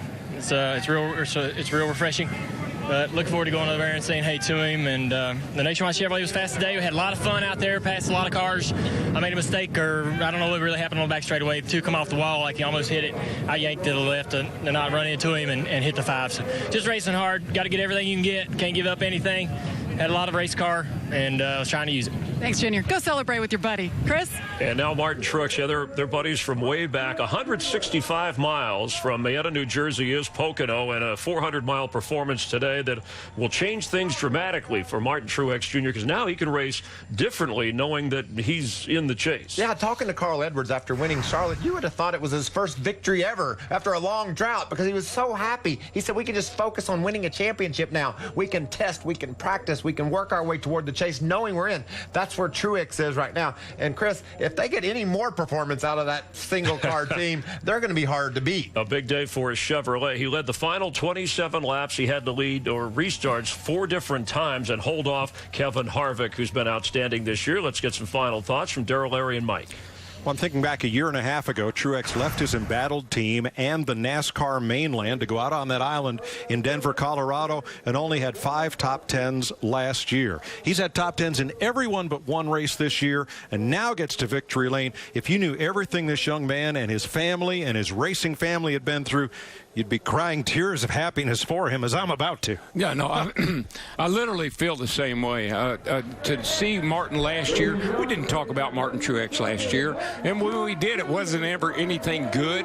Things that they were, you know, having personal problems, race car not running well, and all of a sudden this year, he and Cole Pern, they get together, they come out of the box running good. They built him a brand new car. He wins the race. They got a new car next week. They're on it. Yes, they are. And I think this is going to be such a popular win in the garage area because I think you've heard it with the drivers that we've interviewed. You've seen it with the crew chiefs that congratulated Cole Pern because there you see Dale Earnhardt Jr. He couldn't wait to get to victory lane. But Cole Pern, there's only one first win, and this is a day that Cole Pern will remember forever. But I promise you there's going to be more for he and Martin Truex Jr. I feel the same way. Been a great day here in Pocono for a whole lot of reasons, and that's one of the best right there in victory lane. Let's join Matt Yoakum. A nice recovery by Joey Logano from that early pit road speeding penalty. But what did you need at the end to make a run at Truex? A lot more speed in our car and maybe a caution. I felt like I was in a good position, lined up 4th there at the outside lane. Seemed like you can get up to 2nd with it, but 2nd wasn't going to be good enough. And those guys have been so fast, 78 and 4. They were rocket ships today, and really all weekend they've been really fast. So just got to figure out a way to get our Shell Pennzoil Ford faster. We did a good job recovering from really Friday when we unloaded and getting our car to be a top 5 car. That was a great recovery. And after the speeding penalty and starting last and all that, a top 5 doesn't sound that bad. All right, 5th top 10 over the past 4 years here at Pocono for Logano. Joey Logano will go to Michigan. You'll see it on Fox Sports 1 as the race team of Martin Truex Jr., a 15-to-1 betting choice in Las Vegas. He did have the top speed fastest lap, just over 175 miles per hour. Him and Harvick were trading that much of the afternoon. But in Michigan, again, we're back in that Hendrick company because that's where Jimmy Johnson won last year. What a racetrack Michigan is. It's a test of speed. You're going to see a lot of the same, though. It seems like the Chevys are really strong, especially on the bigger tracks. But remember, Brad Keselowski made a daring move late in the race in California on that 2-mile track to grab the victory out there. So look for the Fords to be tough, too. Greg Biffle has won 4. That's the most of any active driver at Michigan. And Brad Keselowski's never won at Michigan. Next week, NASCAR and Fox Sports 1. The Quicken Loans 400 is Jimmy Johnson will look to defend his title from last year. The coverage beginning at 11:30 Eastern on Fox Sports 1, streaming live on Fox Sports Go. Then remember the off week for Cup racing, and then we're in Sonoma, which you will also see on Fox Sports 1. That's the last place that Martin Truex won before today. 69 races in between. An outstanding performance for one of the underdog drivers who cashes in. And, you know, they talk about going to the wine country in a couple of weeks. He'll be celebrating with more than that. He already is here at Pocono for our entire gang. An exciting finish for Martin Truex Jr. And glad you're watching NASCAR on Fox Sports 1. And the winner from Denver, Colorado, by way of New Jersey and Pocono, Martin Truex Jr. Now let's go back to Los Angeles. Fox Sports Live with Don Bell and Ryan Field.